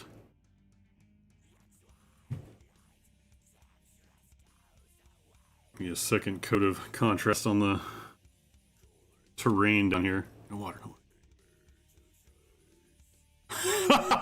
Grundy, that's amazing. I am using that. Absolutely stealing that. Let's document that here, that I'm stealing this. He says it's not a pile of shame, it's a library of opportunity. That's fantastic.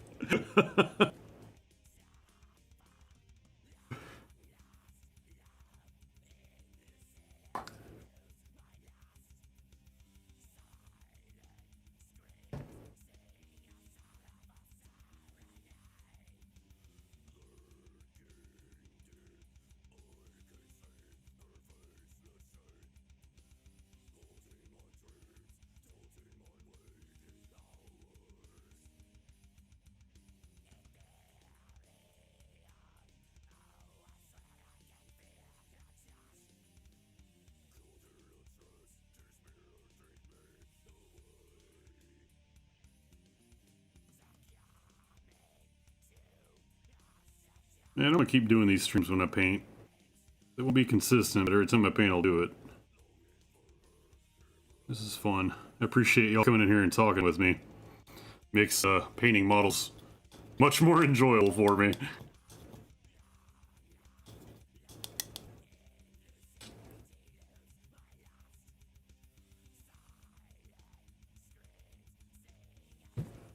Right.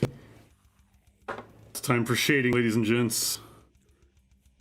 Can we get another stream in without spilling shade?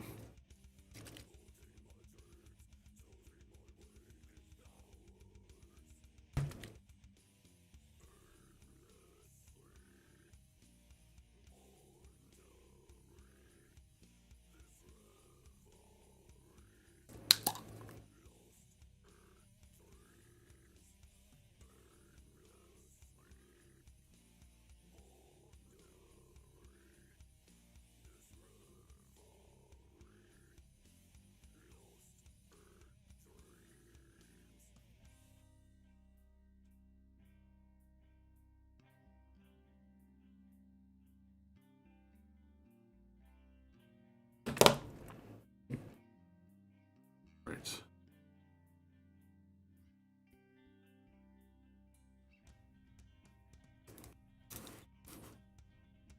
Let's see if I can make this not terribly splotchy.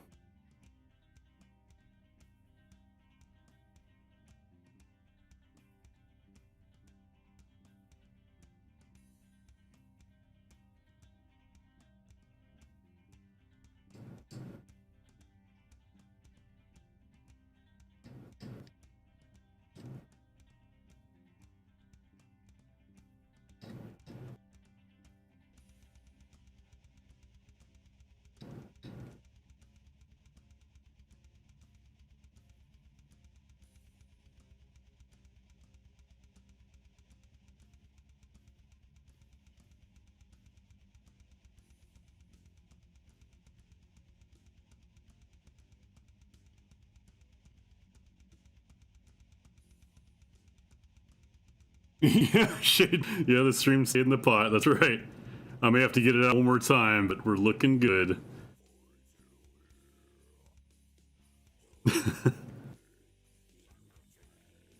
Like, I feel like we should get some kind of running bet going, or not bet, but like running something going about what happens if I do eventually. Notice I say eventually spill a pot of shade on this on streams.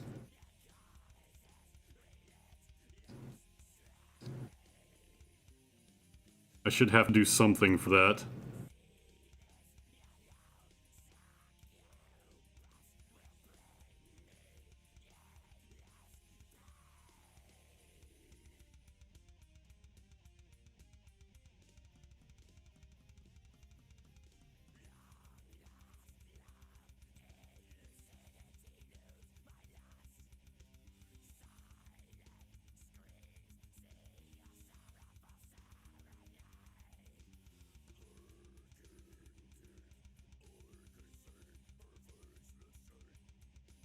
Alright. Sit like that and dry. Oh, wait.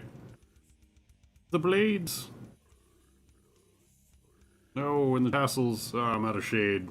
I have to open it again. Deep breath.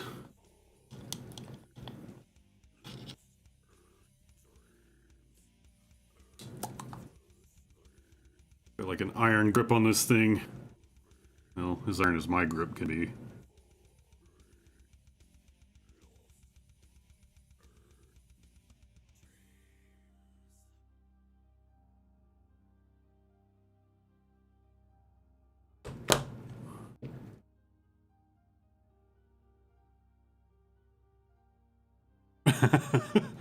So you've got lines going on whether I spill the shade just on the desk or actually spill it on the model. I don't think I've ever, I'm gonna curse myself now, I don't think I've ever spilled shade on the model. It's always all over my desk or on the carpet or something terrible. Because I guess if I spilled on the model, it's not a terrible loss, right?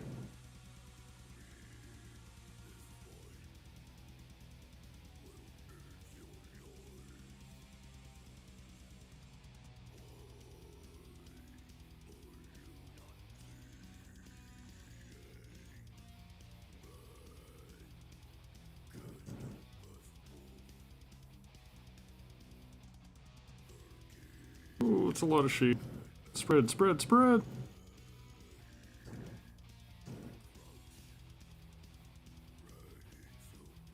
Ah, these damn headphones just keep falling off. Right there. Got like the Geordie visor going on every few minutes.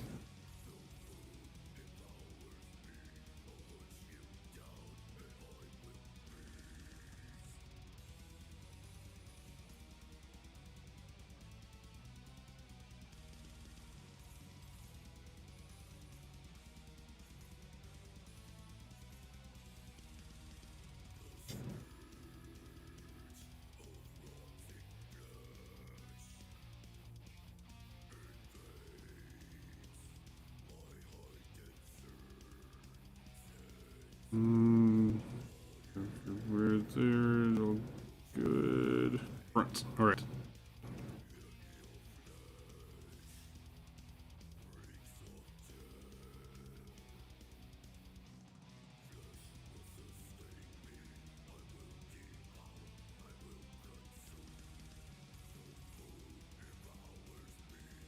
All right. Almost done shading. Oh, it's so bubbly. Too late to turn back now.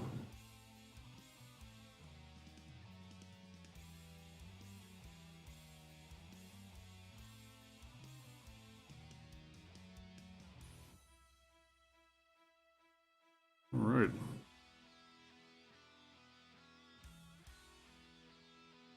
They can sit there and dry.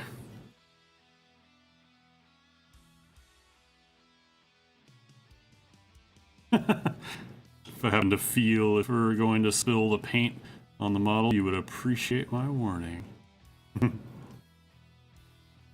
Oh, y'all gotta come up with something that I'll have to do on the stream. I don't know what. I'm not sure. Gotta come up with something, though, that'll happen whenever I spill a pot of shade.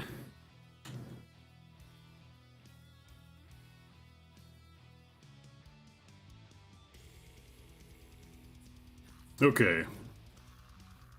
So the next step that's gonna do the most to make these models look more complete is edge highlighting all of the moot green on basically almost every raised area outside of the chain mail and all the plate. All of the like the symbols and the lines on the shoulder and helmet, weapons, all that. The edge highlighting doesn't take me long because I don't do it very detailed, but it's good enough. It'll look cool on the table. When I'm done with all this stuff, I will put everything I have finished on the table.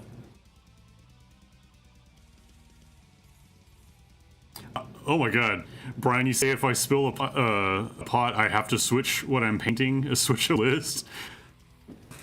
So like, I should have a on-screen little prompt that's like the pot challenge. Well, I shouldn't say that. The shade challenge. There we go. And whatever army I would have to switch to. Like for now, it's like I'm painting Lumineth, and it's like if I spill my shade, I have to immediately stop and go get Fire Slayers and start painting those or something. Is that what you're saying?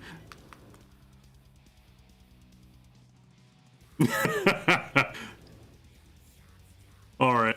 You know, I think I'll put, you know, some shameless promotion here, but I'll put up a poll on Patreon that anybody can do, not just patrons, but I'll put up a poll of, like, all the stuff that, oh, this will be so shameful for me, but all the stuff that we have on the queue to paint.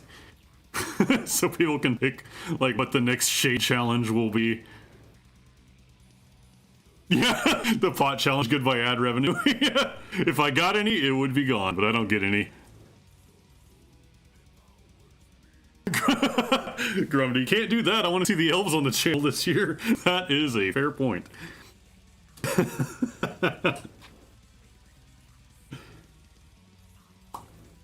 Oh, Grumdy, I might be able to do a list a lot sooner than when the rest of the line comes out. Let me put up the stupid list. I mean, I'm sure people have talked about it elsewhere. This is not an original idea for sure, but what do you think about doing a 1K list? Oh, it's already up. Whoop, there it is. There you go. How's that for a 1K list? In the bottom left.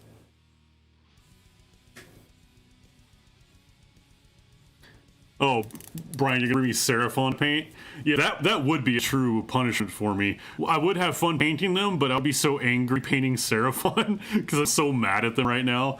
Like when all this crap started happening, Tabletop Simulator became a thing.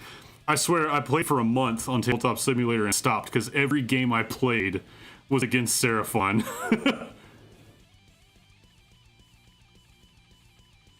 Make a single model I have to play all spilled paint to. I've got enough spare out of print elves to do that.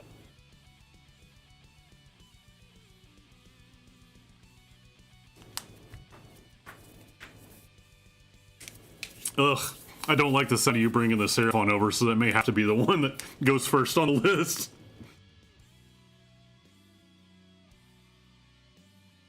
Let's see, which one is for edge highlighting? There we go.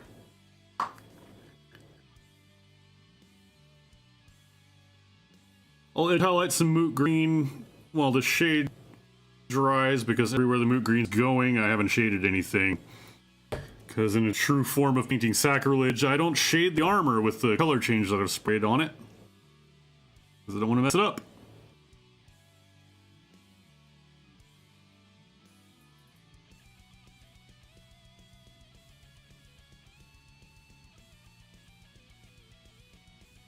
Are you dry enough? Yeah, you're dry enough to put up right. Okay, here we go. Start with the shoulder sides because if I have too much paint, it won't be that big a deal there. Now, this isn't the best angle with the camera for watching this, but it's something.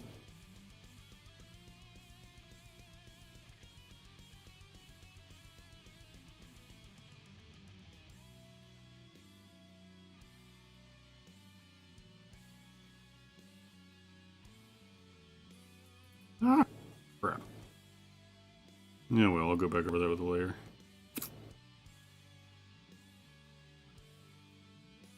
I feel like I'm making more progress doing 2 at a time than I did painting them 1. My headphones again.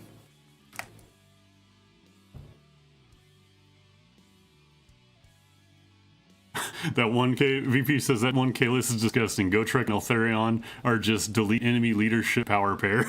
Oh, I'll probably split them up. Especially on a 1K list, because even though it doesn't say it in new books, like, we still play 1K on a 4x4. It just makes sense, because otherwise you're spending like 2 turns running at each other. I mean, they can delete anything, but on the other hand, if they die, that's like a huge chunk of my army gone. And I honestly, I think I won't say this too much, but I think Lumineth are pretty squishy. I'm sure there's plenty of ways to make them not so squishy, but I feel like mortal wounds are just gonna wreck them.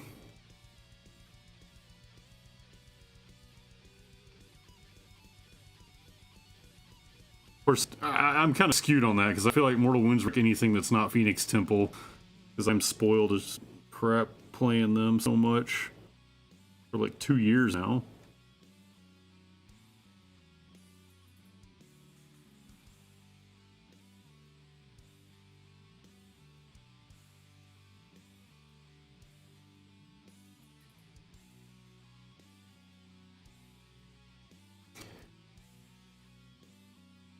You know, it's nice on that Anvil of Apotheosis that those abilities have names. Heard Halo talking about it at some point. I think it was on Warhammer Weekly. Ah, crap.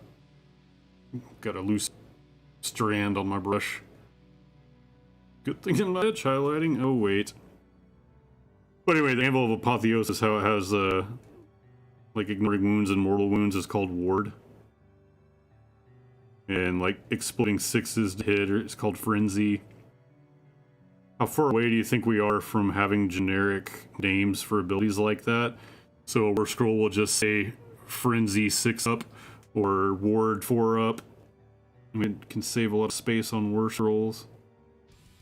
As long as I don't go crazy with it, I'll actually be for that kind of thing happening. Alright, I gotta cut this loose piece. Alright, where'd you go? Now that I want to get rid of you, you're not there. Oh well, you'll show your face again.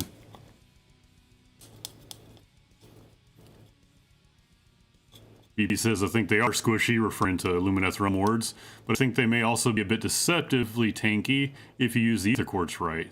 A lot of finesse to learn from what I see. Yeah, you know, there's a lot about this army that in no way am I saying I'm capable of being at this level, but I think they're like Go, you know, like the Chinese game, where it's easy to learn, but really hard to master.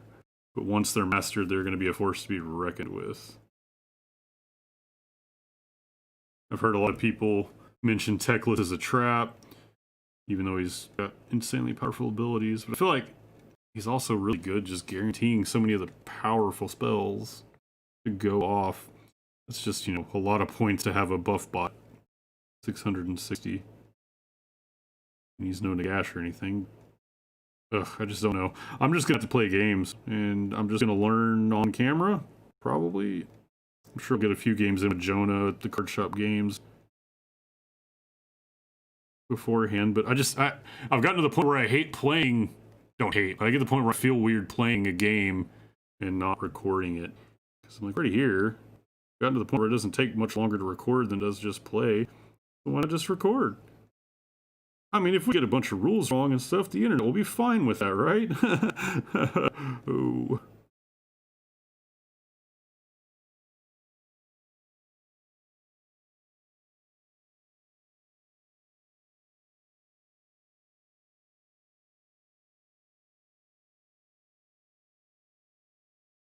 VP say you can hope we see keywords added like frenzy, etc. It helps keep Magic going so much more smooth, like Magic the Gathering, go much more smoothly, and I think that will help make Warhammer a bit more approachable. And see, I completely agree. I come from a collective card game background.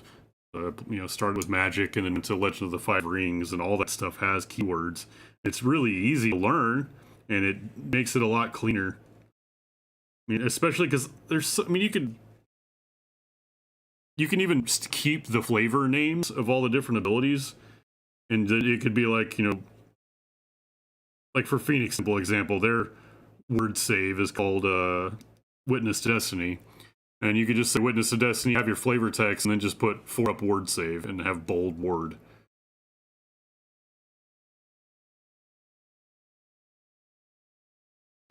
The internet always forgives rules mistakes for a price. Yep.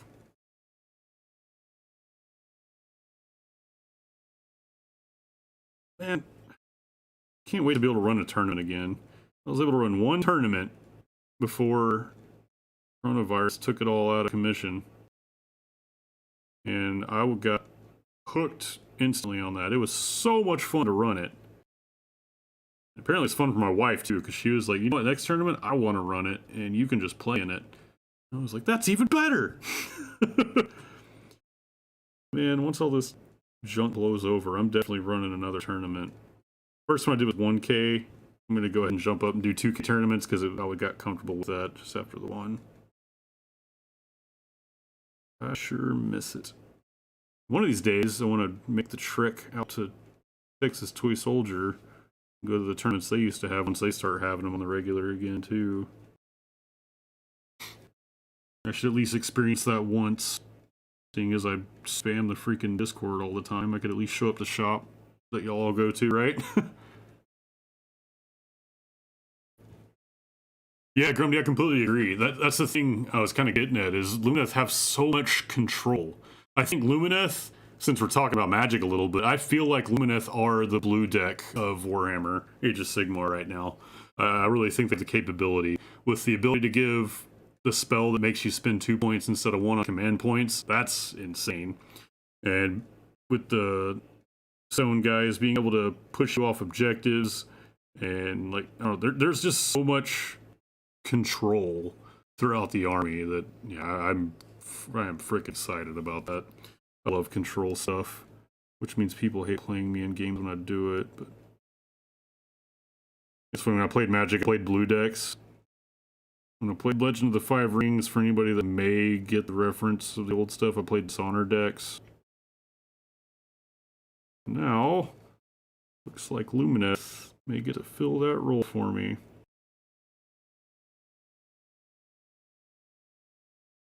Oops, I just overdid that. Oh well.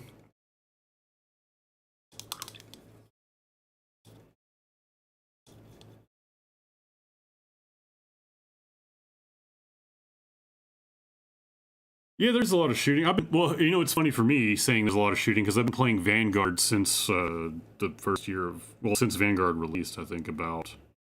Because I think I started year 2 of Age of Sigmar. I started after the first GHB came out. VP? Yes! My blue brethren here. Look, it's not our fault that blue decks are so damn fun. And that style of gameplay is so damn fun. At least for one of us.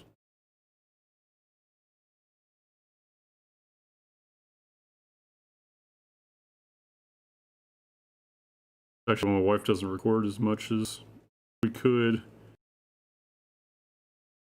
She's still salty of the years of playing L5R with me. Like, I don't want to deal with that crap anymore.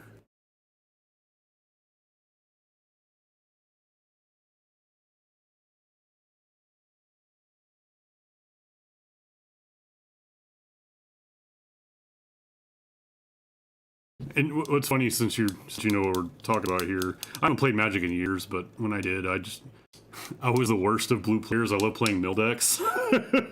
So I didn't have a lot of friends.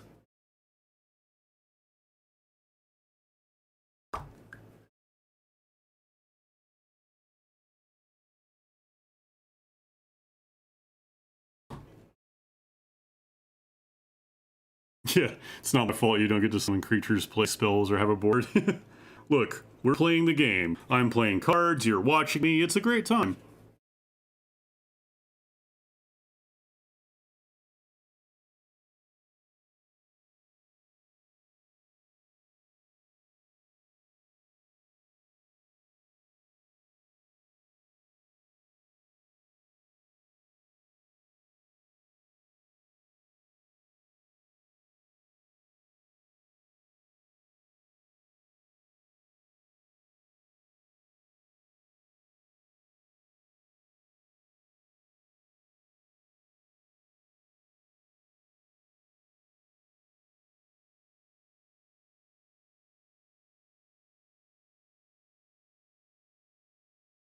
You know, I've only played a few games of Commander because, again, like I said, I've been out of Magic for years.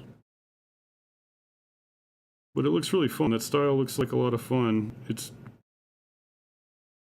cool to me that I might be able to just buy a deck and just play. Only need one card per deck. I've just, you know, as I'm sure y'all picked up on, I have a collecting problem with games.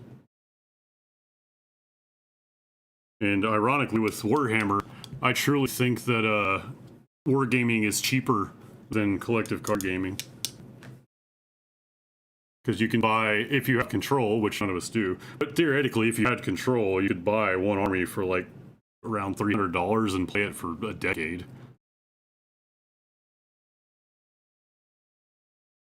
But, you know, that's where the addiction problem kicks in, the collecting problem. It's like, yes, could be cheap, but it's not. Because I like lots of armies. And then my wife likes lots of armies. So, there's that.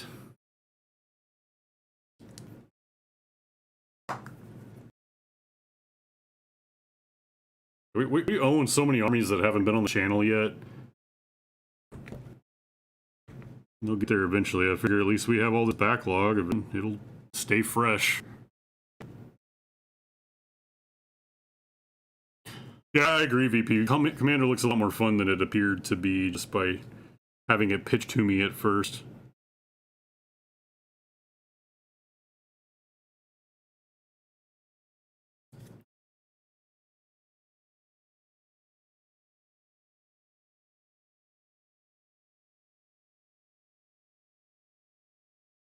Right now, there's a new card game that came out that local game store here in Granbury, Card Shop Games, is trying to get me to play with them.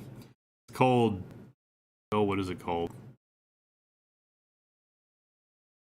Like Flesh and Blood, or I can't remember it. I'll have to remember it and talk about it more extensively later.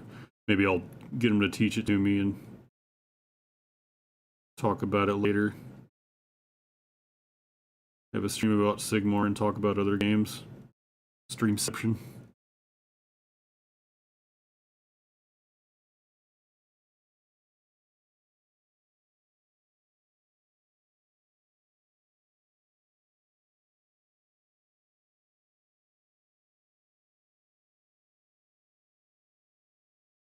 Alright, I think I've done all the edge highlighting I care to do.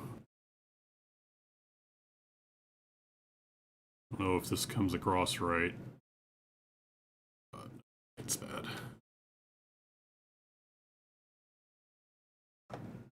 It does not. Oh well. But there's the green on him. I'll start the green on this guy. And we'll get to layering. And then the edge highlighting of whites and yellows. And I'll basically to the point where I can do basing. And all I'm doing on these guys is Sterling Battlemire. I don't spend a lot of time on basing. I just don't care to. I mean, it looks, basings look awesome, but well.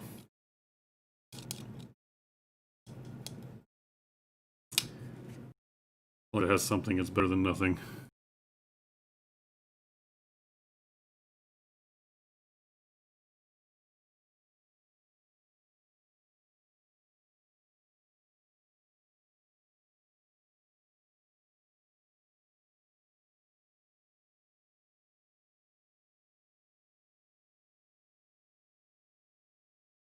I still remember playing Magic when I was a kid, when it first came out.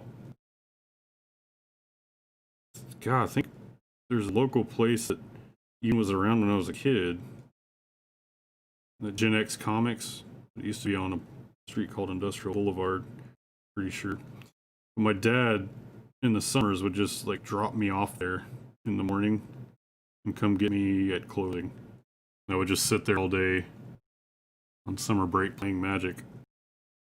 And I remember at that same shop, that was when Ice Age came out after a while, and I was like, wow, there's more cards? Little did I know that expansion packs would be the death of me.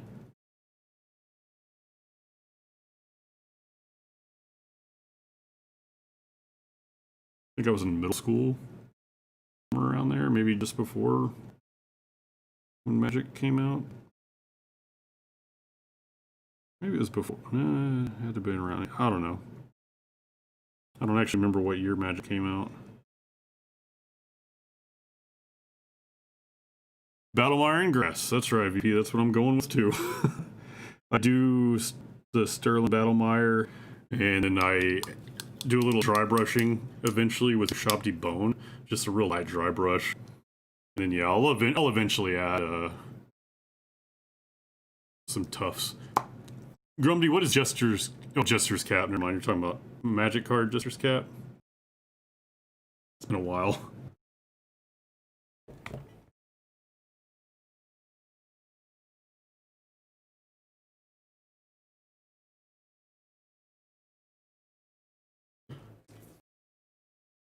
Yeah, actually, my cousin Sean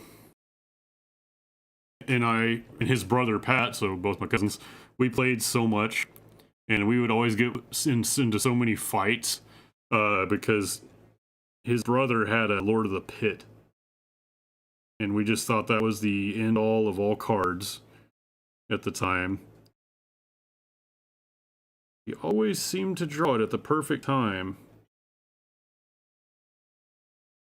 One time, we had all our decks sitting at the table, and we knew we were going to play, and I went and he wasn't looking and snuck his Lord of the Pit out of his deck. And he was so confused. As it turns out, he was making sure he was going to get a Lord of the Pit in all of our games. And then all of a sudden, that game, he could not find it. He just couldn't draw it for some reason. Which we asked, how did you know you were going to draw it? But man, I forgot a complete section of cloth on this guy. Whatever. I'll go back and fix it later.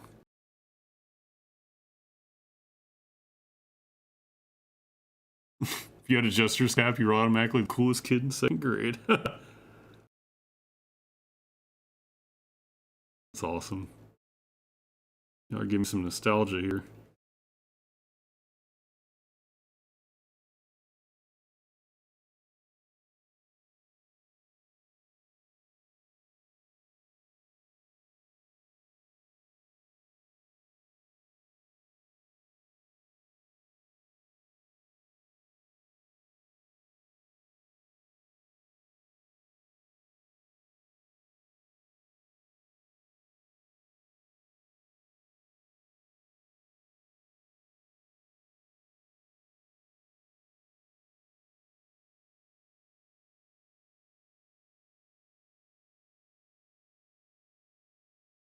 Well, I think I'm with my whole playlist.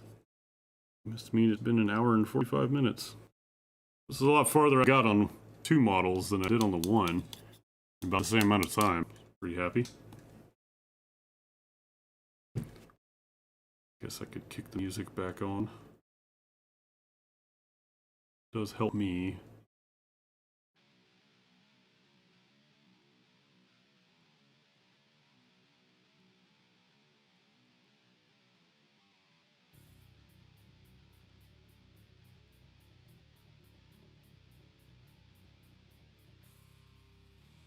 Everybody's asleep at my house, so I got too quiet there when the music stopped.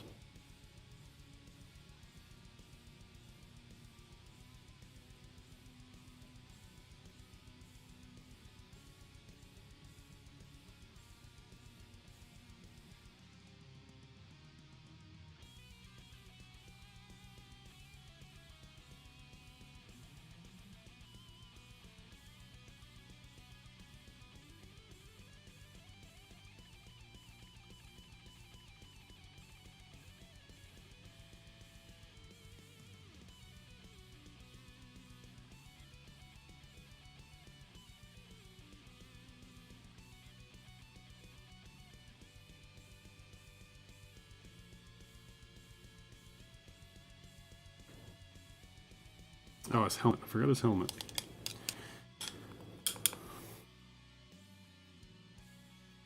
Grimdy says there's a free fan-made program called Forge that allows you to play Magic against the computer. Play that these days to get my Magic Gathering fix. It has all the latest cards. Interesting. I know the Magic the Gathering app is free. You just don't get a lot of cards to start off with, and you can get more if you have patience to not spend money.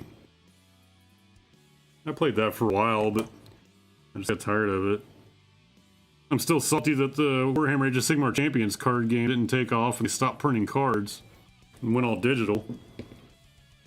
Shame, because that was damn good.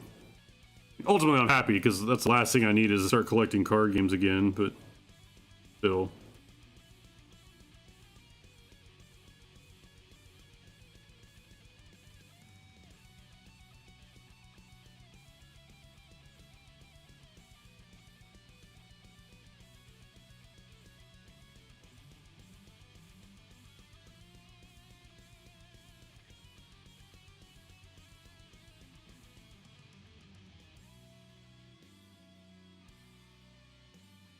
Alright, I think that is all the green.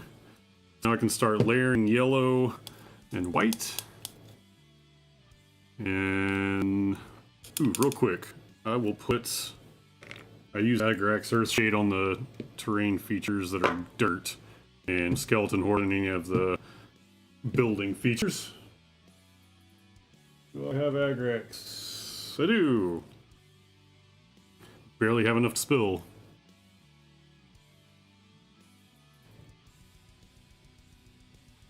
Yeah, VP, I think you're right that, despite me wanting it not to be the case, it's just card games are kind of going all digital, and that's just, it makes sense. I just don't like it because I'm old and don't like change. Spent too many decades playing card games with cards. Doesn't feel the same when it's all digital.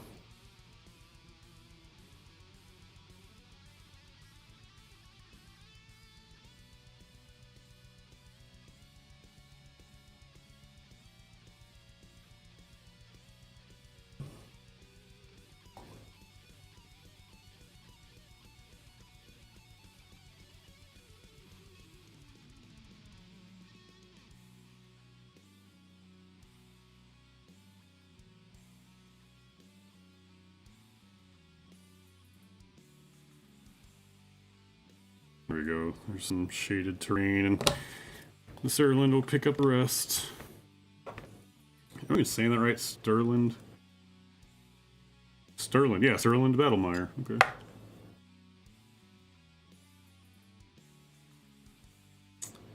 Alright, time for layering.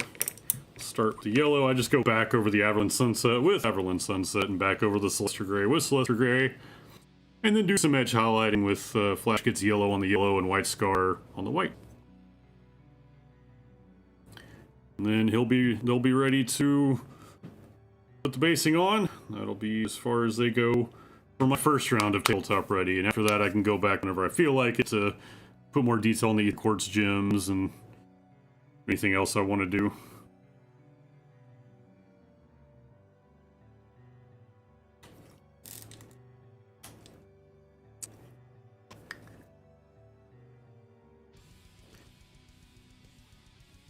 You know, yesterday on the stream I was talking about holding yourself to a different standard for playing a game than, you know, competing in painting competitions.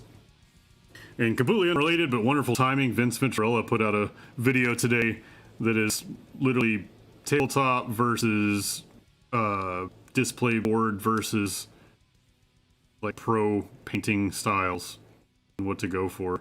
Haven't watched it yet, but I'm absolutely going to. Because that is cool.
Edge highlighting and layering are my favorite parts of painting.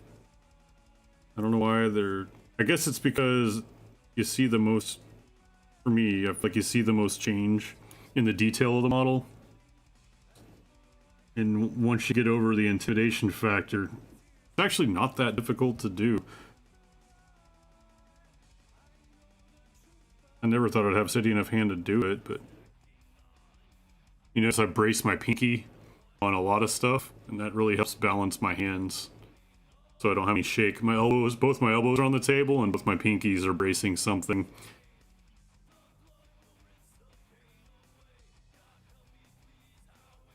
It's probably weird too watching me if you're not left-handed, but I am left-handed and paint left-handed.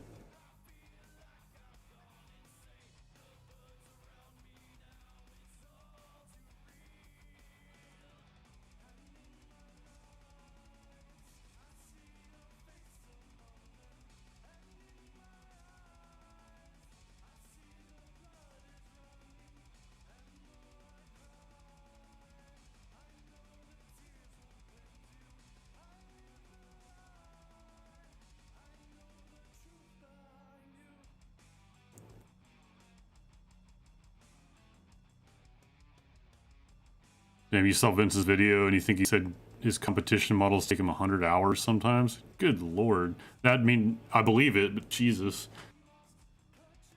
It's exhausting putting 3 hours into one model. Yeah, like I did yesterday. That's why I'm trying to do 2 at a time now. It would be 3 at a time, but I only own 2 paint stands, and I mean, I could switch them off of them, but I just don't feel like switching them back and forth. It just makes it easier like this. But obviously I'm doing like about the same pace doing the 2, but I'm getting 2 at a time done. So this is working out way better for me. Oops.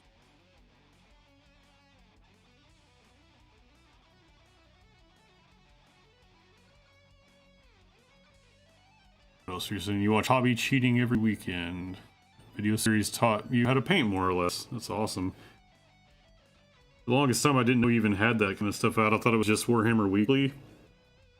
That's not the case. He does all kinds of stuff. He does interviews with artists and obviously the paint cheating stuff. And he's like a great dude.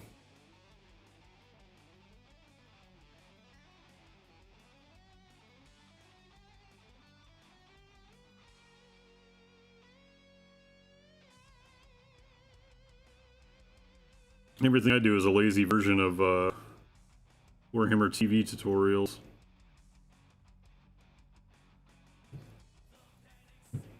But like the 3-year-old ones, 2 or 3-year-old ones. Very first ones.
So I mentioned some wet paint and having to wait last night. Oh yeah. Yeah, there was that whole section where I just kind of had to wait for it to dry, and I didn't really run into that this time. And again, I'm making about the same time. But obviously I've got way more done because there's 2 models sitting here. I'm extremely pleased. You know, especially I told myself if I could paint 1 model a day in August, I'd have the set done by the release of the new models, and I'm obviously well ahead of that pace right now. But again, I've been on vacation, so once I get back to work I might slow down a bit, but still I've gotten ahead.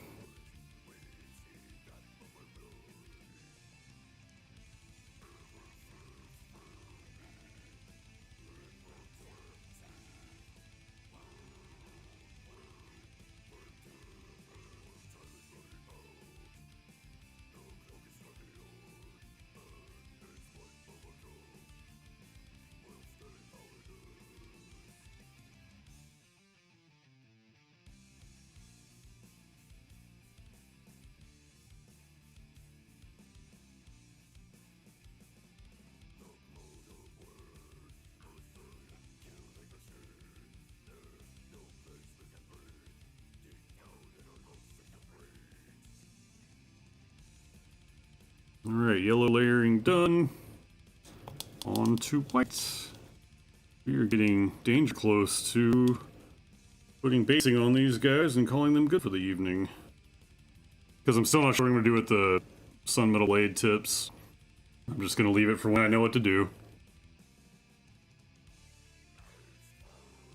Oh wait, no, I still have edge highlighting. That's right, I've got the flash hits and the white scar. But still, that won't take long at all.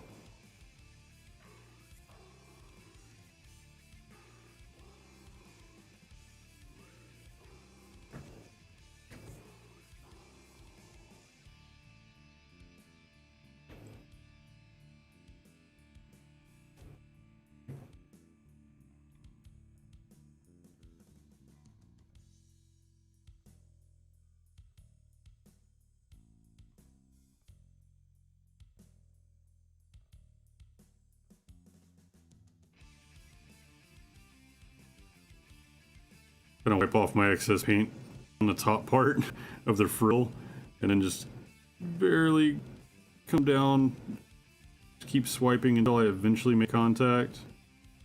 So I can keep it as light as I can. It still comes out a little sloppy, but better than... I don't have the time, patience, or really ability to hit each individual piece, so just kind of make do with this.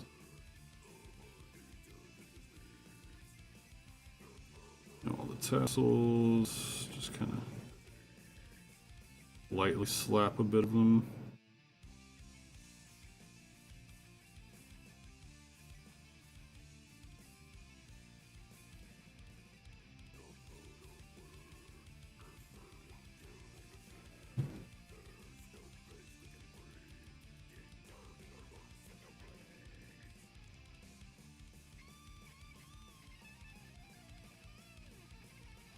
I think I forgot to shade the front of this.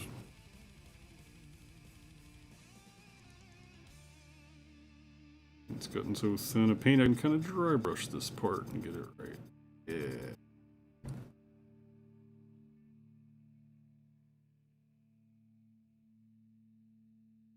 A couple of things I missed on this guy, and that was the straps right here.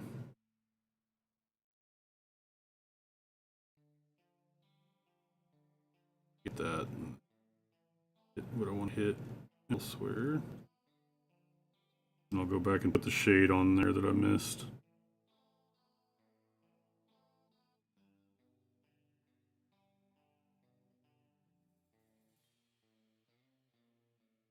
We can just do that now real quick.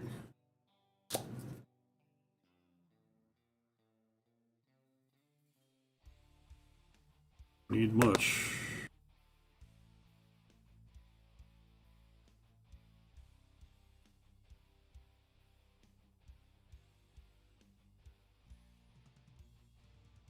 Yep, that'll do.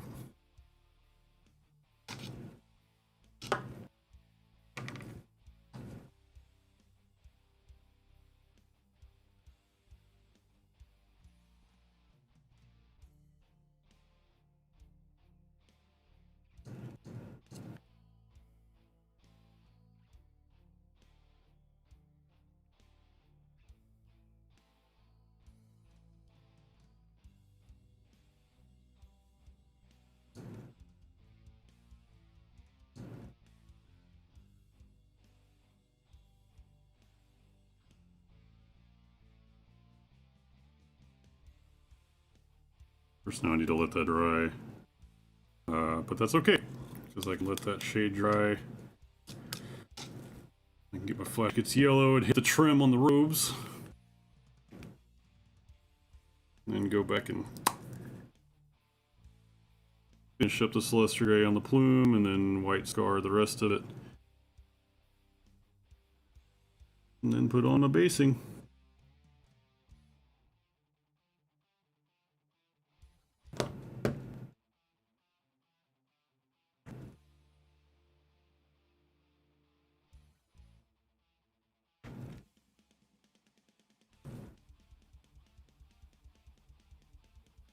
At this point, I'm not highlighting like every raised corner, just like the trim on the robes and some of the obvious stuff on the white. As far as the yellow, it's just the trim on the robes for now. I might eventually go back later and add edge highlighting as I see fit, but for now, I'm comfortable with it getting to this point and getting on the table.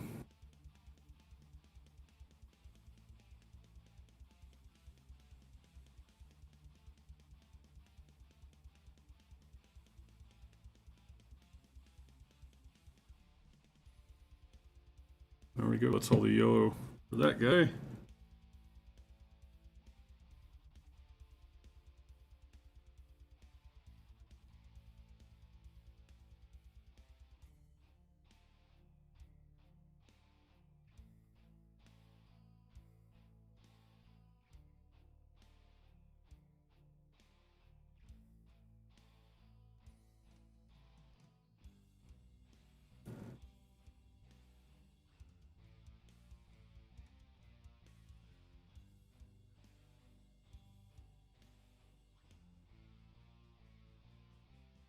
I'm just using the side of the brush as much as I can,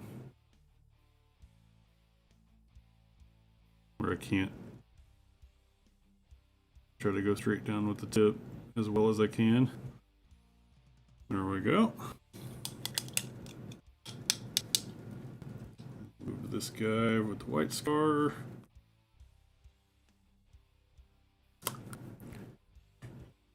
Grundy says the color exploration videos are awesome. It feels like taking a college art class. That seems accurate coming from Vince Venturella. He's basically an art professor. That's what he seems like in all the best ways.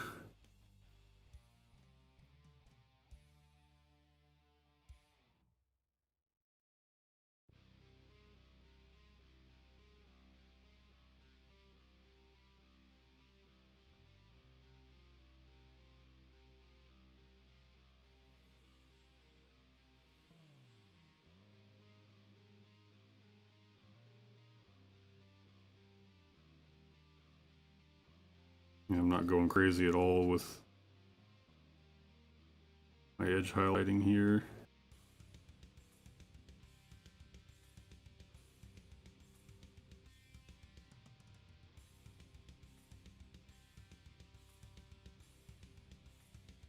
You get a little bit messy on these frills, but I'm not gonna beat myself up over it.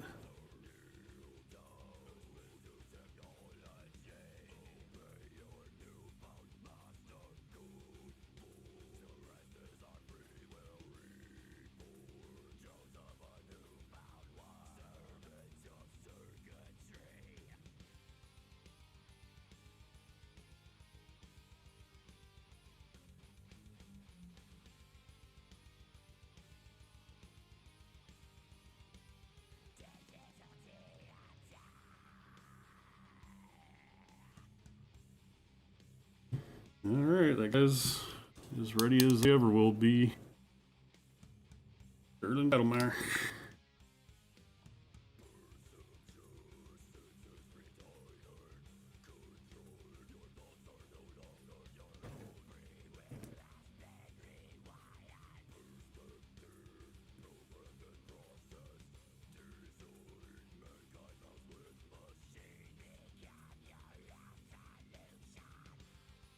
Whoops, I got a bunch of overspill on that. Oh well.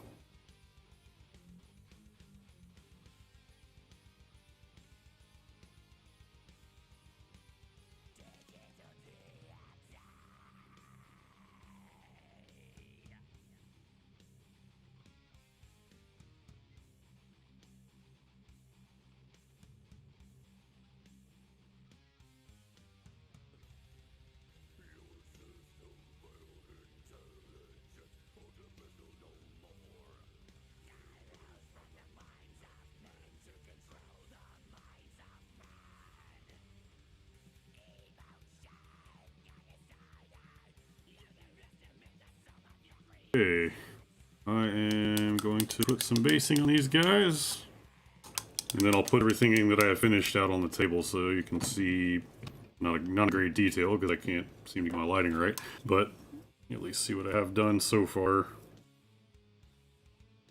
Okay, where is my basing thing? There it is.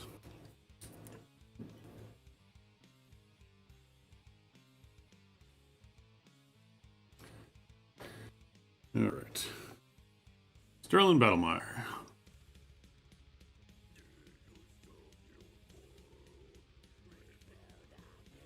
Named your dog Sigmar, that's awesome.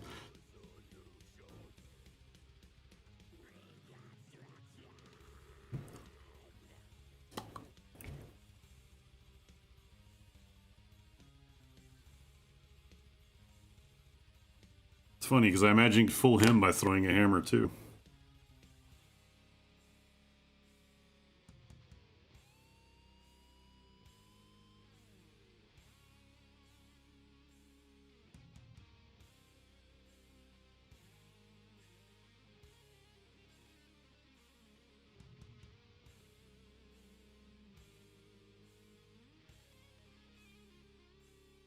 You know, when I do this part, I don't sweat like getting a little bit on their boots or on the bottom of their cloaks or anything. I feel like if they're running through the ground, they would get it on them. So it's not a big deal, as long as I don't like throw it halfway up their robes.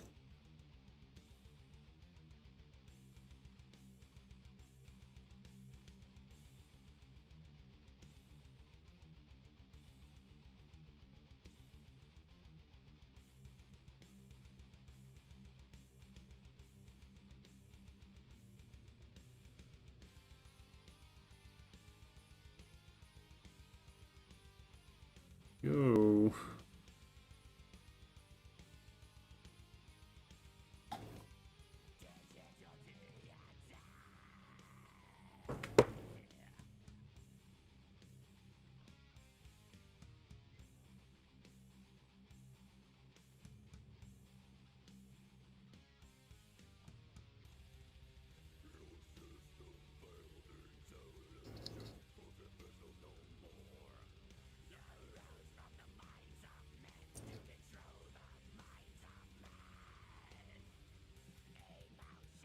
Stop talking. I got in that zone where you just like bite your lip and start painting. Surely that's not just me, right?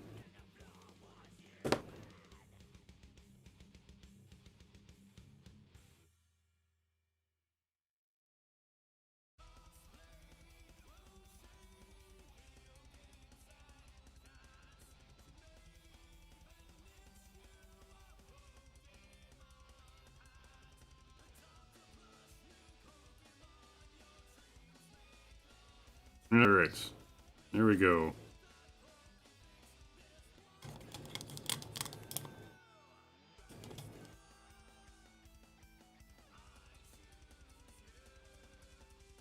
Yeah, I know most people would avoid chunks on shoes and all that. I don't like get it overly bad, but if it spills over a little bit on their feet, I'm like, yeah, it's fine. Walking in the dirt. Alright.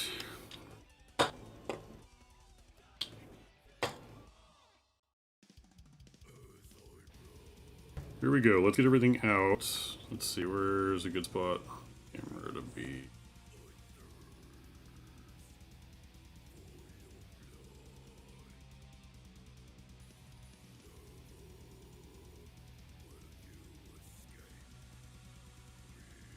Oh, the shields. Forgot about the shields. That didn't take long at all.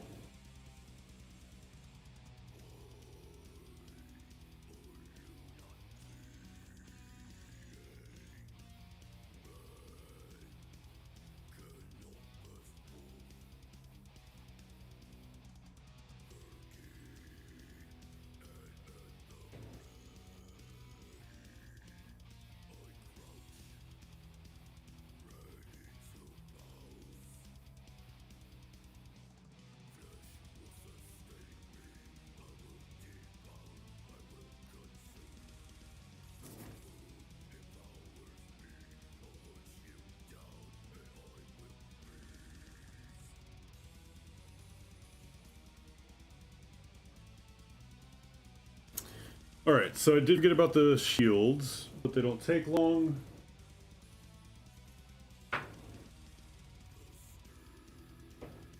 I've already sprayed them and painted as much as I can. So really I just slap some edge highlighting, cut them out, then shave the little pieces, then edge highlight over it all, and then glue it.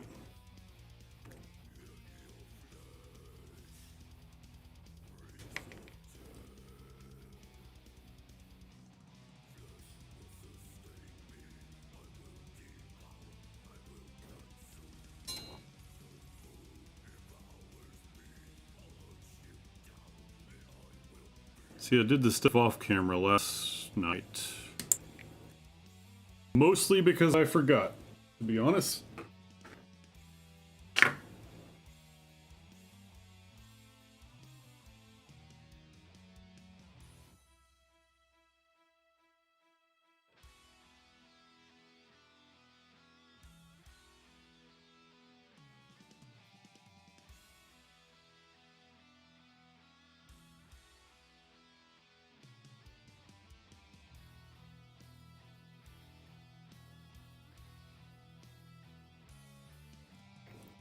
Right.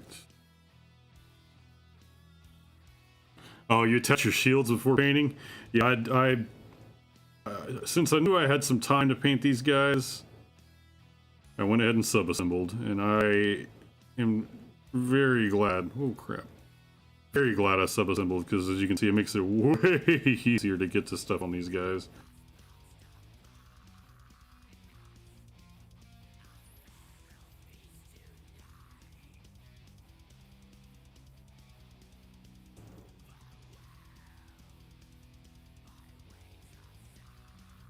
Okay. I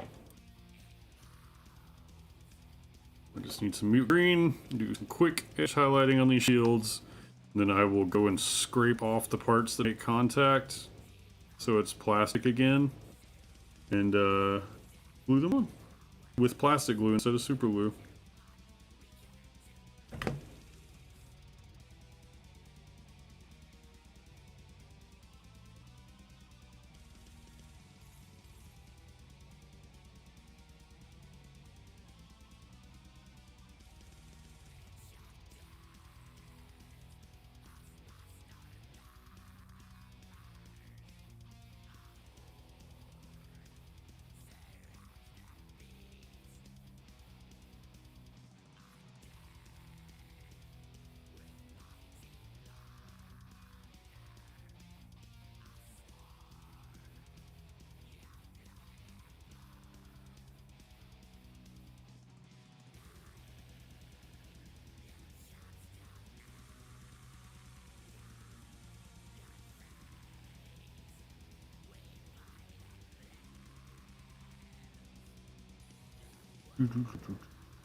Nothing fancy, just enough to get it on there.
The shield being attached made it so much harder. Thankfully, the parts that blocked access to are mostly all way out of line of sight, so it's not too bad.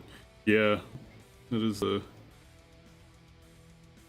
boon and bane of the large shield. It's big, so it blocks line of sight on a lot of stuff that you don't have to worry about, but it's big, so it gets in the way of things you do need to worry about.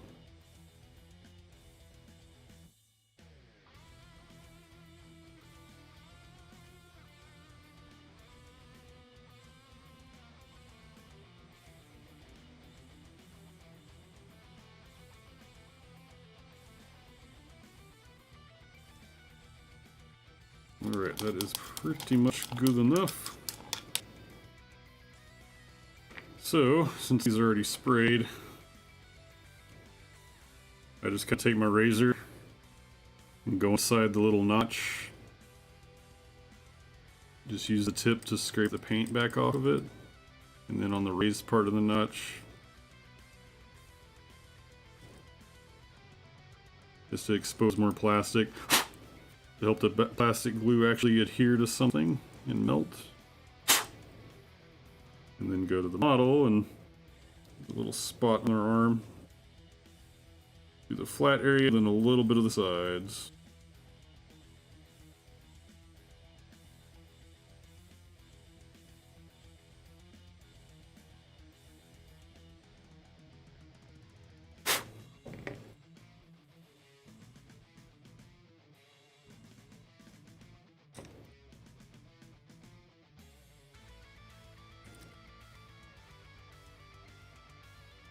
Wax on, wax off.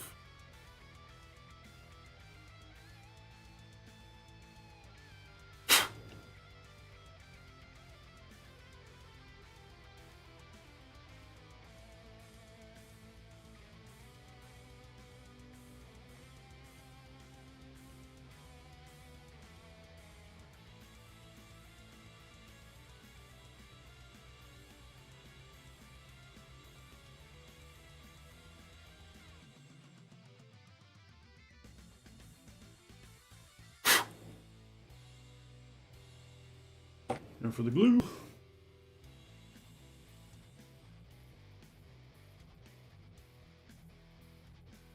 And I lost the needle to this forever ago. A little tip for us that we do is my wife has some sewing needles.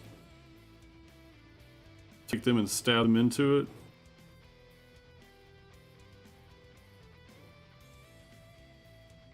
Glue caked on it already. Just get it opened. So it will flow. How much do I have left? Alright, I got plenty left.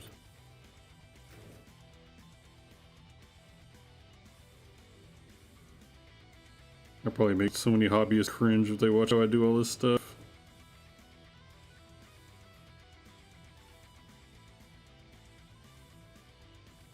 Mind the gap.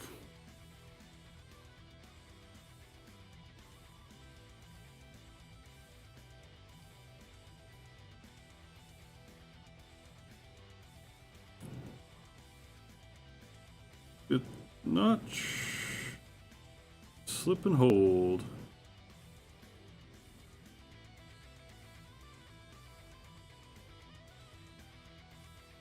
There's the shield.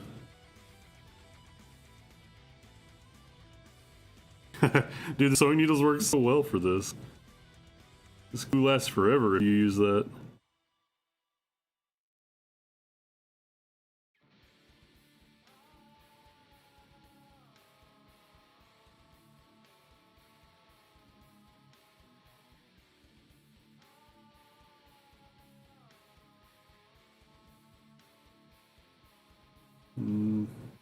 Notch that over the sphere. Put that on there. Yeah.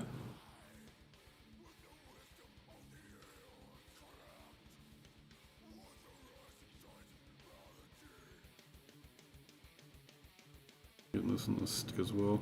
Ah, there we go. Don't move. 1, 2, 3, 4, 5, 6, 7.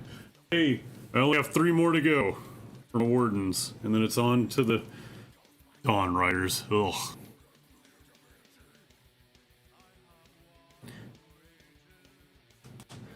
Grumpy says he switched to Tomlia extra thin plastic cement. It uses a brush applicator, so there's no clogged tubes. Oh, very nice.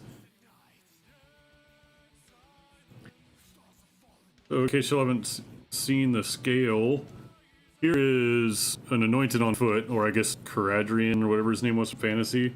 But there's my anointed on foot. You can see he's the same size as these elves. But you know, his 2-inch range halberd. You know, that's the size of that halberd compared to those 3-inch range pikes. It's insane. But, you know, got my tiny 25 mil base compared to 32, which is what I think these are.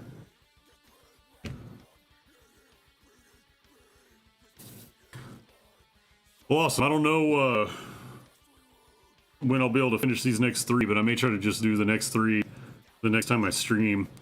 Just call that unit good. All we'll have is the Dawn Riders. I'm waiting on... I have to wait until Monday at least, though, for the Dawn Riders. Because I've got some of the more of the color change tester paint coming in. Because I'm out, and I actually need to prime the riders. Some of the riders. Here's the Dawn Rider, but I sub-assembled for the riders not on it. This one has 1 leg attached, but you can see the... Well, you might kind of be able to see the color change spray. But I need to actually spray some of the riders with Chaos Black and the color change spray. And I'm working on Gotrek. Gotrek's going in the same theme as Chris's Fire Slayers, which happen to be like a stone skin type. All I've got is some base coat on hair and body. And then contrast painted the base. And it's just 32 mil base for gameplay, so that's what I did. We'll get there. I'll stream again soon enough. Anytime I paint, I'm going to try to stream now, because again, this makes it more fun for me.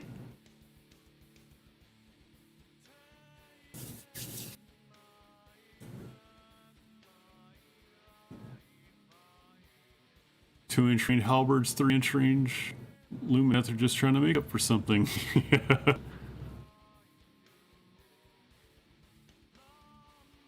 VP, you're replanning a new color scheme since you learned you hate working with so much white. Yeah, like I said, if I was really thinking, I probably wouldn't have done so much yellow and white.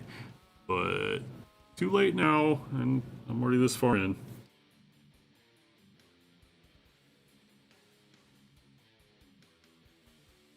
Ah, so snagged over here. But I think that's going to be it for the stream. I really appreciate y'all watching. If you haven't already and would be interested in seeing more than just streams and like to watch battle reports, rules videos, and more, please hit subscribe on YouTube. We have a Patreon as well. I'll eventually start posting these streams on there where they'll say public like this, but I'm entertaining the idea of only posting them on Patreon, so you at least have to go there to get the link. I don't know. We'll see if that sticks or not. But they'll always stay free. But I think other than that, I am done for the night. I'm going to get some sleep. Thanks for watching. Have a wonderful war game.